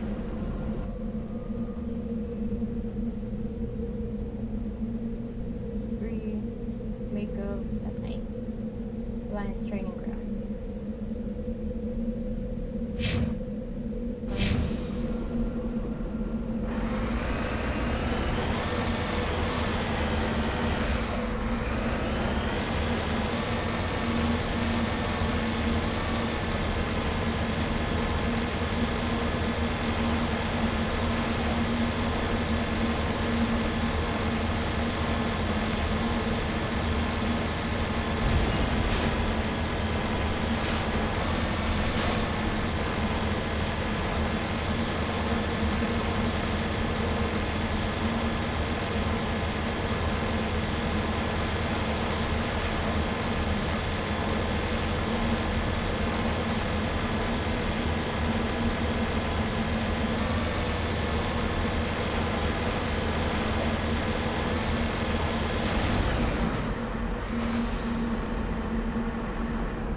I ran into this problem last time, with electronic skills being too low.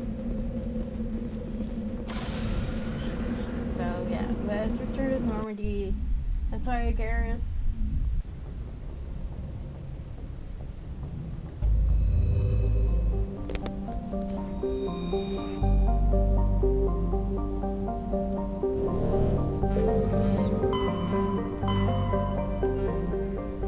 Okay. Let's save.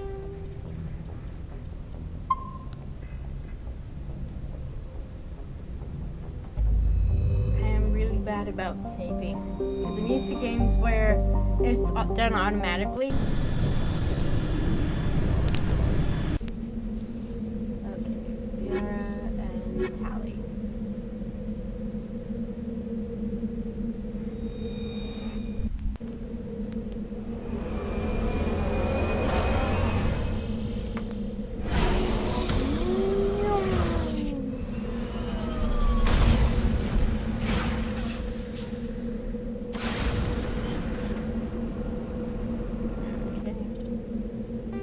Before I go any further.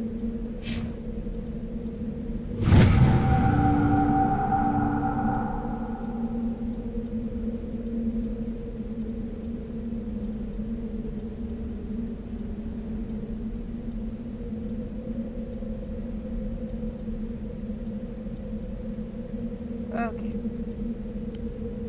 I can't toggle helmet on her.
My thinking for the squad name is just to the, let the computer level them up at least this time around. With other places, I'll probably micromanage it.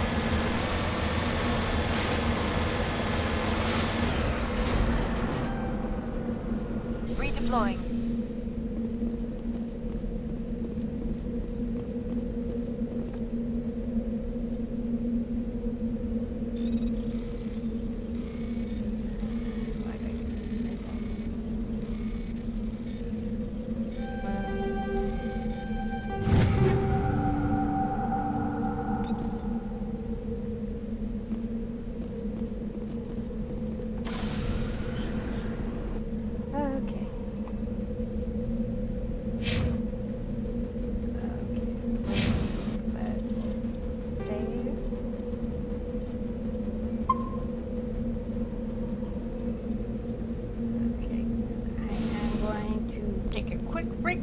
Right back.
Okay.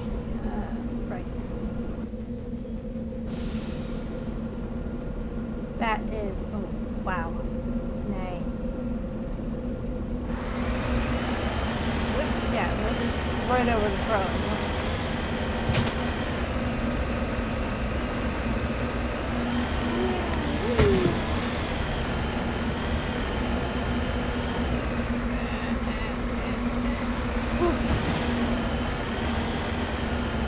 Have to take the hard route. Yeah, that looks gorgeous. I love seeing the birds.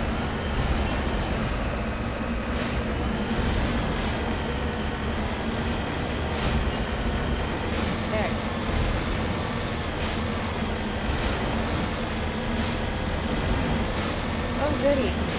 Artillery. I know how to handle those. There.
En route.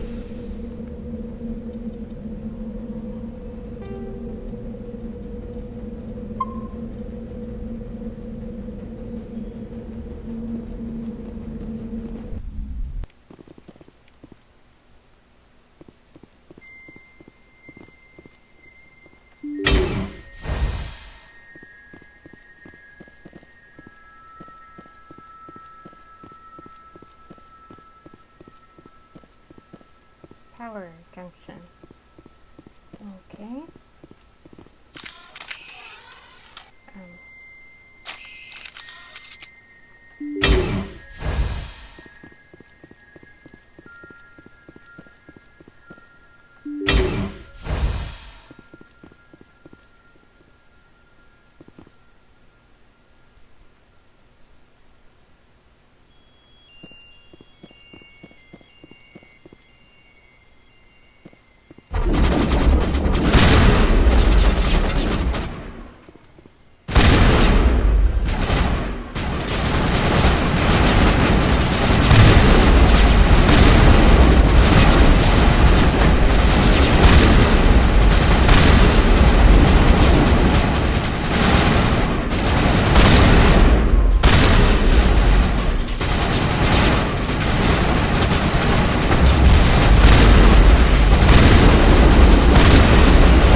Well, that was exciting.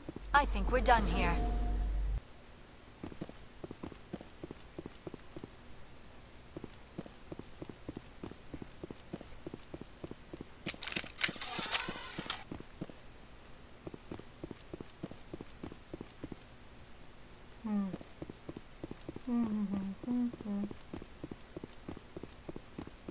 Gotta poke around everywhere.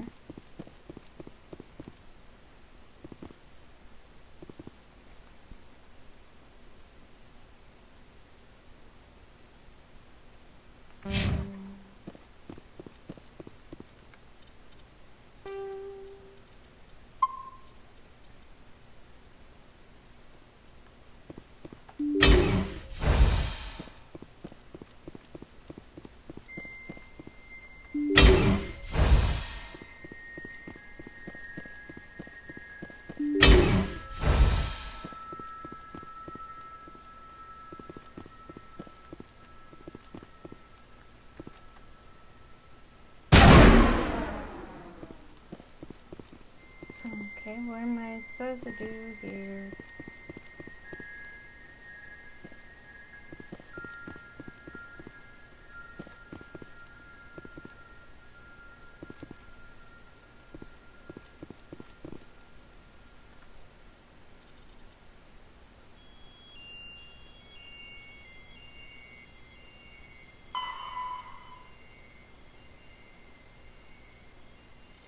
Destroy conduits. And how am I supposed to do that? Just shoot them?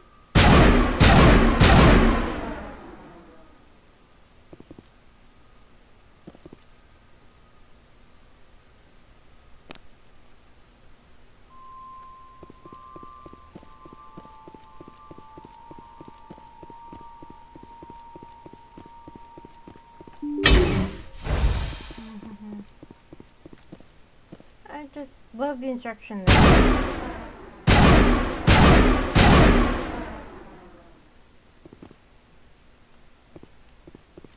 Just says destroy, doesn't say how.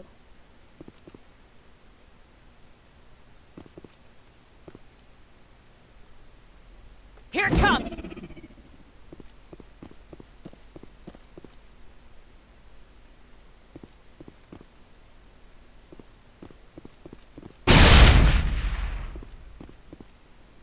And that didn't do any good.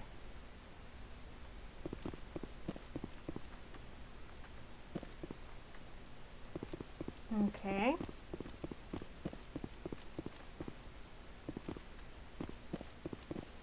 Don't have enough grenades anyway.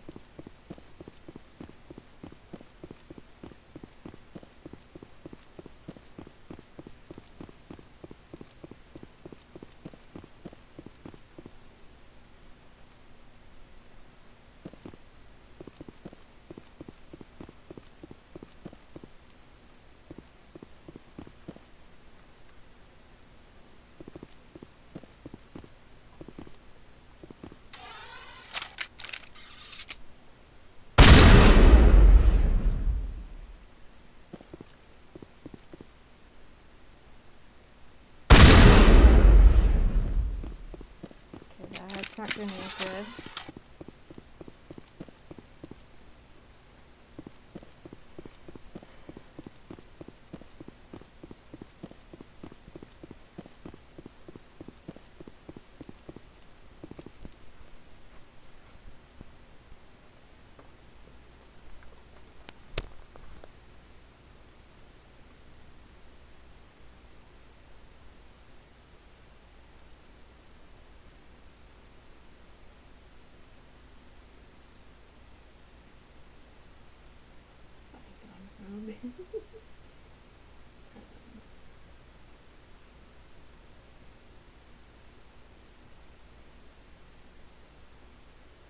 I can type freely.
Okay, so I don't even need to be here.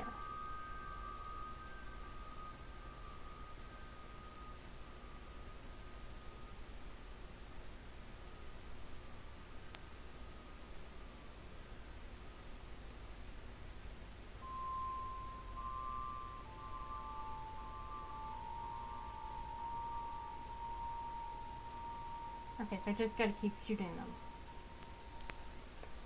Okie dokie. Right.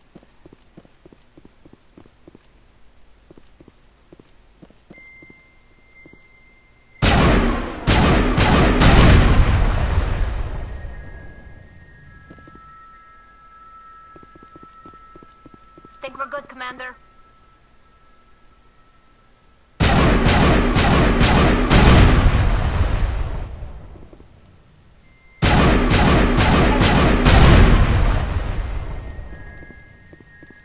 Okay.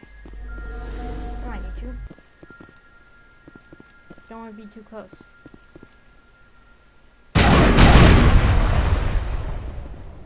Okay, I just had to be patient and... well, not patient, persistent.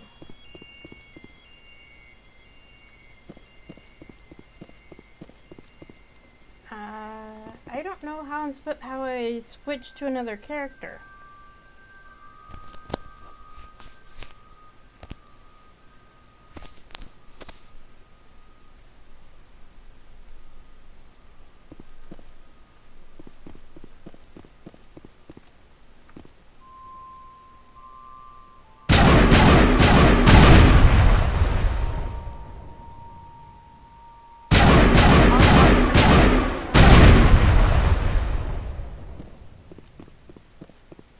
Perimeter clear.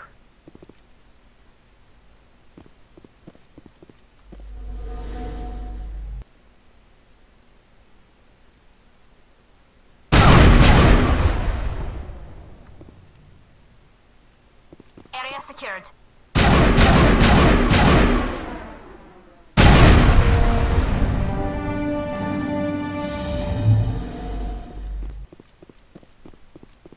Think we got him, Commander. Yeah, I looked up a walkthrough, that's why I was a little quiet there. And that seemed to be enough. And it just said, keep shooting. Okay.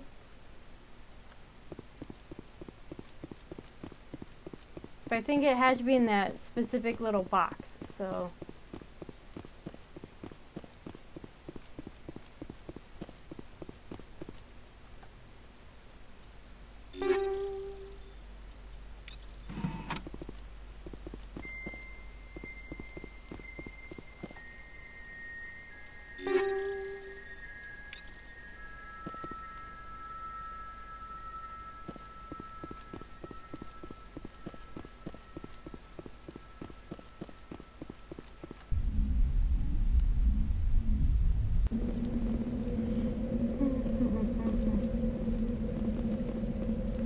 But I can understand why you suggested some more tech ability.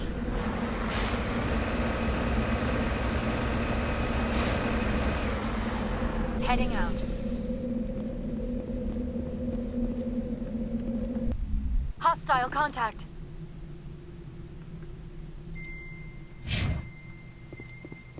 Clear. Really? That was it? Okay.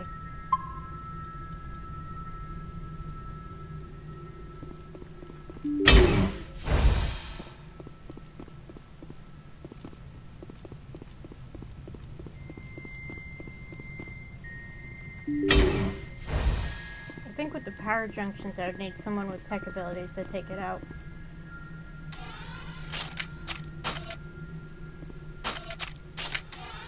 Assault rifle, that's my preferred weapon.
warning.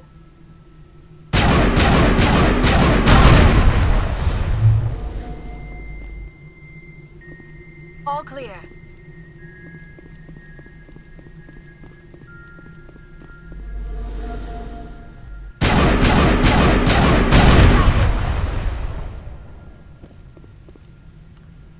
All clear.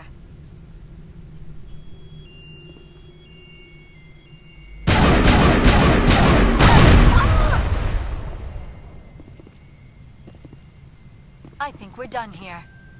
Okay. Did you? Okay. Huh.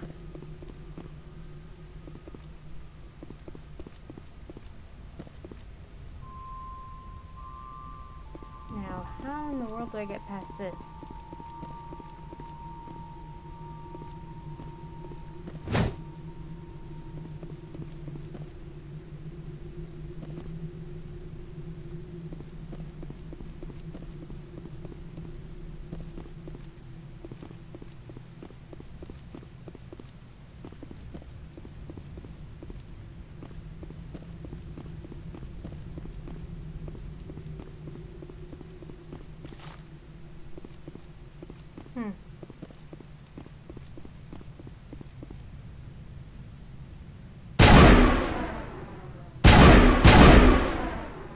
Okay.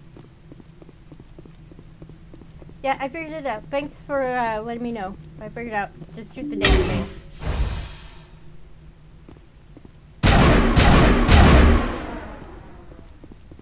When in doubt, just shoot.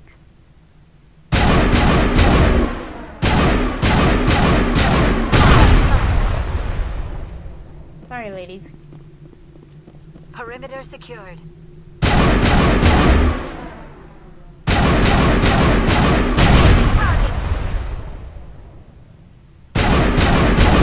Area secured.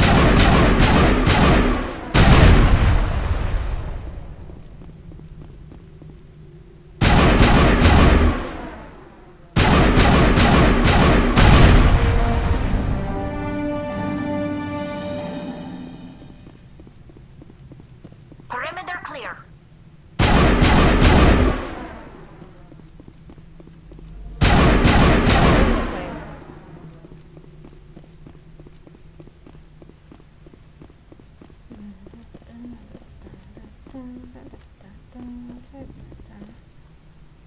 Okay, keep going this way. Alright. I am easily confused. Directionally challenged without a map. There are so many times out in real life I have wished I had a freaking map. I mean, some places do have a map, but sometimes not helpful.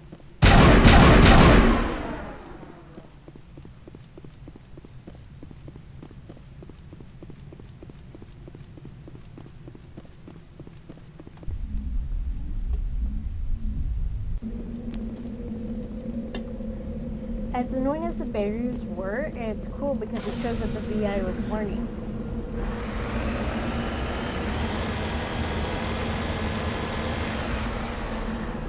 En route.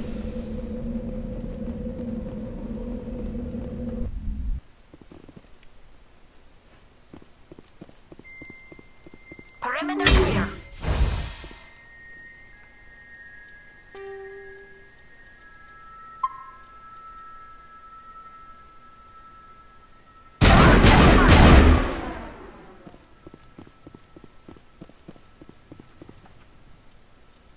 Ran out of Omnitel.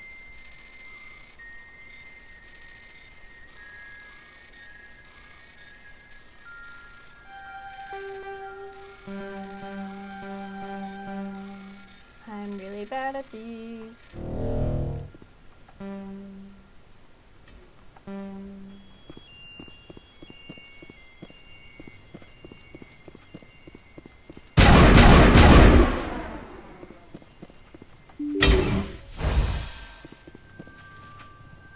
They're waiting for me.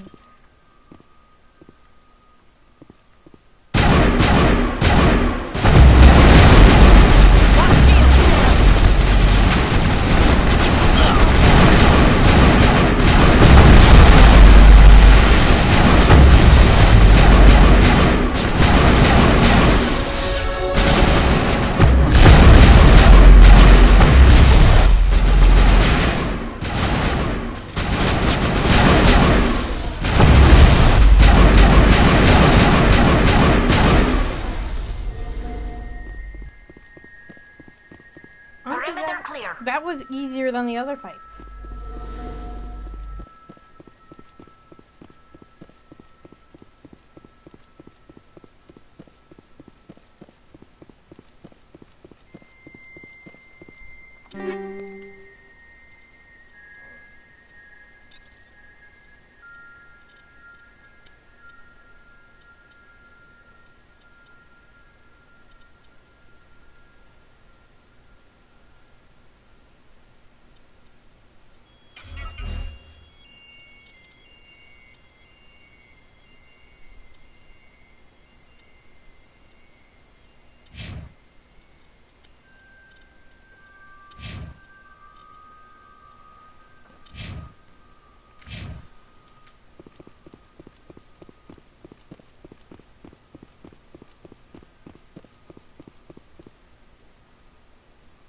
Yeah, I am going the right way.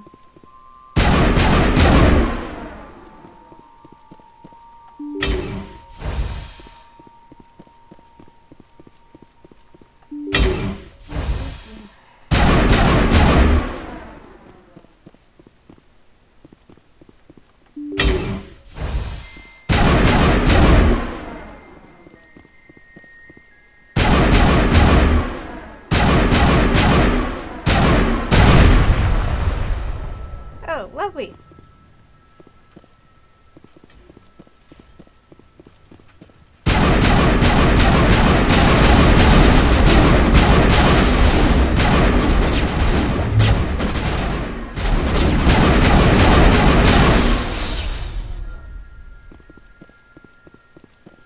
Perimeter clear.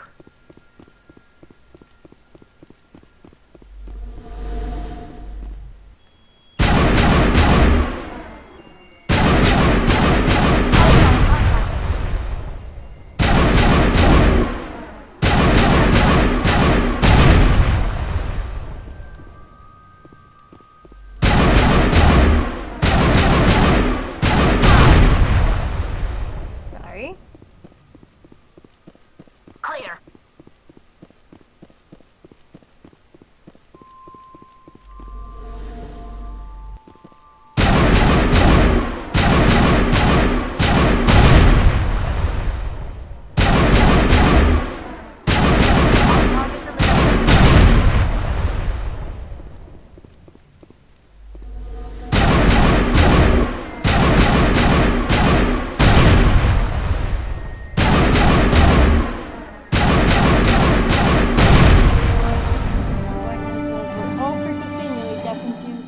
Suit's heads-up display interprets it into a series of zeros and ones. 01001000 01000101. They repeat again and again, blanketing all frequencies until the lights on the final VI cluster flicker and die. Specialization class will replace your base class, and the talents on the squad screen. Talent ranks in your base class transfer over to your specialization class. Go to your squad screen to view the bonuses you gain with each rank in your specialization class. Shock Trooper. Highly trained killing machines, Shock Troopers excel in all combat situations. Increases health, increases damage protection, improves the immunity or barrier ability, improves the adrenaline ability. Huh. Okay. I do That's not the know last of them. binary.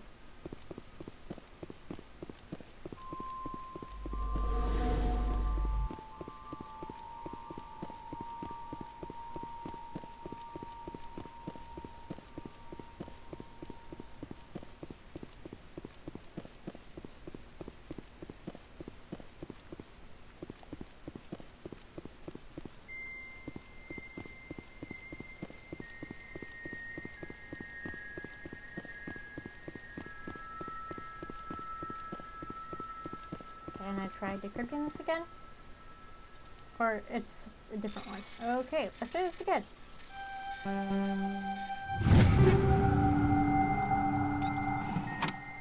That's my usual method, is just keep clicking and clicking and clicking and clicking.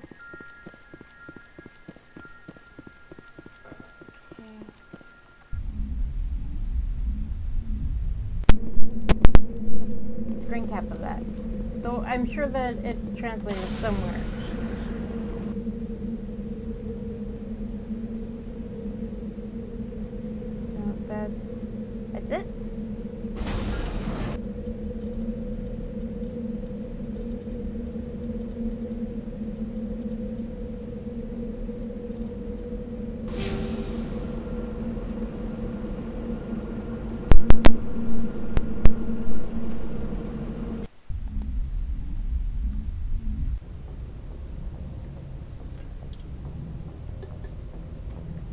Okay. Save.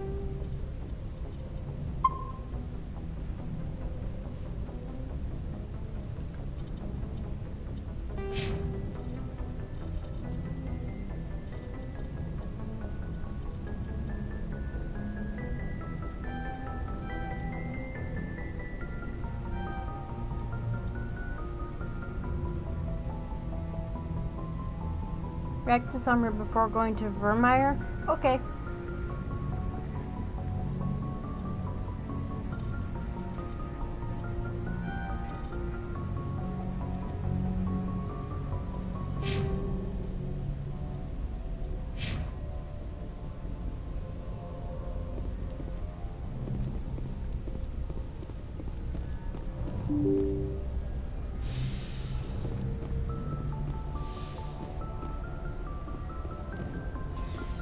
Let's take care of people's gear.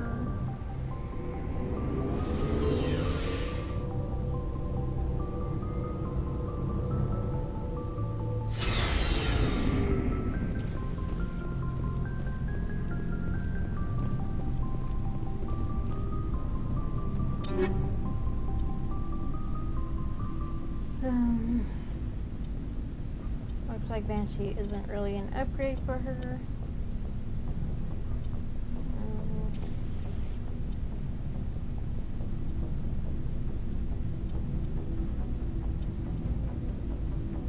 Actually, let's check Shepard's gear first.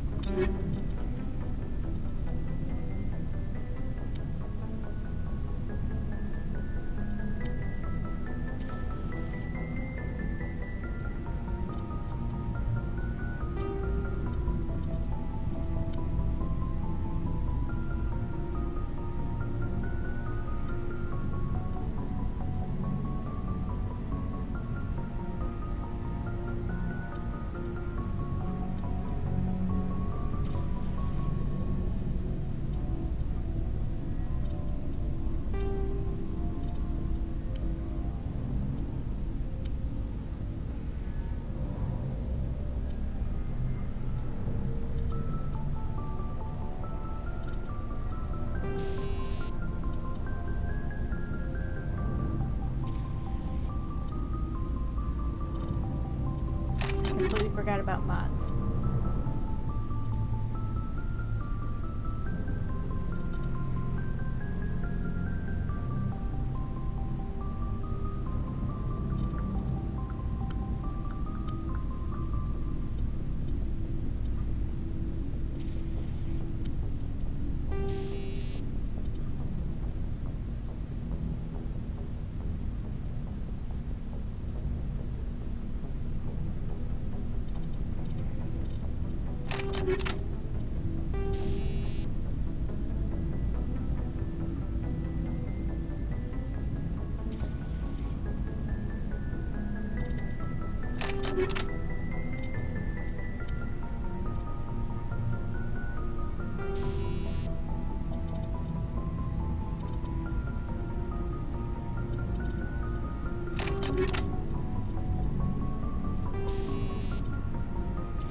not better armor for him yet.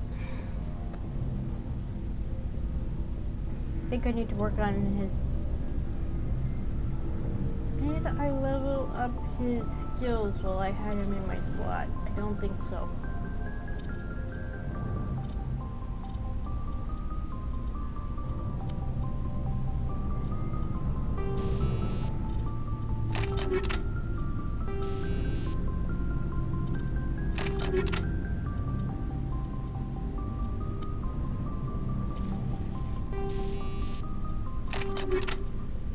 I'm just sticking mods on baking because I can.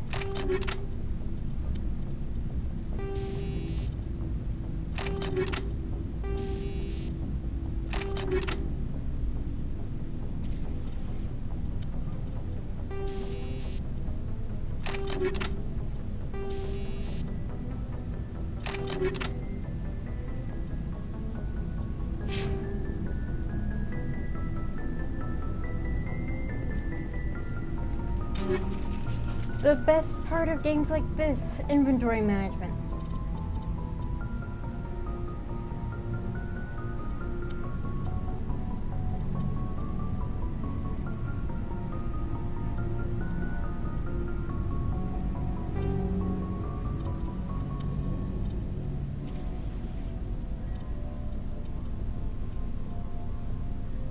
Oh, that's the same as what she has already.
Okay, I think that's it in terms of mods. Let's see.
Yeah, Aki, that's my plan, but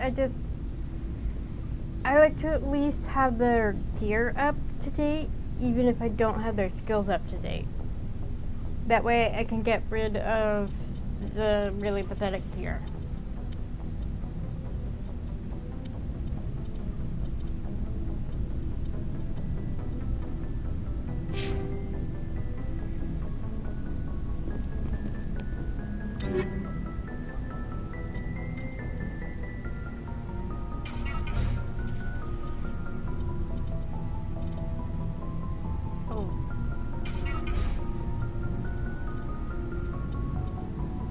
Okay.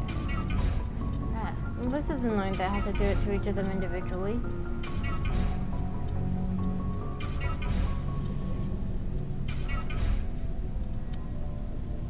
I mean, I know I could sell some of it.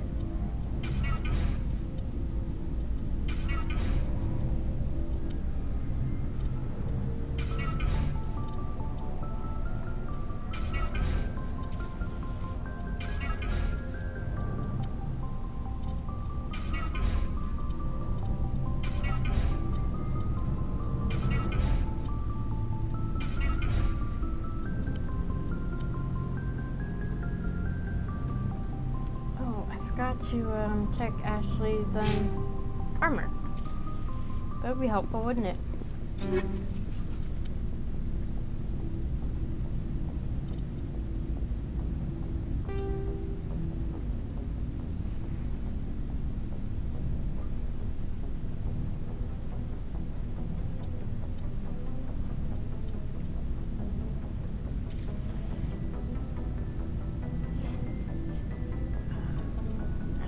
Switch Garrison's armor. Don't think you can switch Cadence. Nope.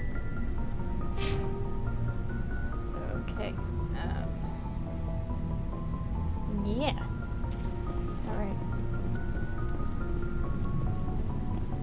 Don't think there's anything new to discuss. I haven't done a major mission.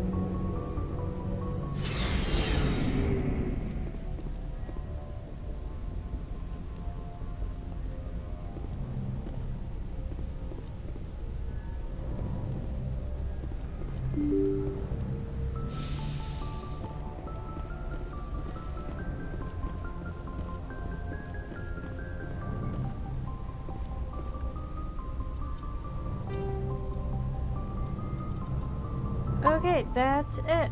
We're going on 3 hours and I'm getting hungry.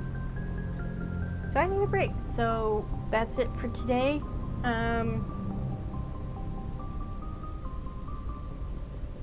Yeah, so I'll be back on Sunday with Penny Larceny, Gig Economy Supervillain. And thank you to everyone for joining me. And if you're watching this on YouTube, please like, comment, share, subscribe, all that fun stuff. And take care, everyone.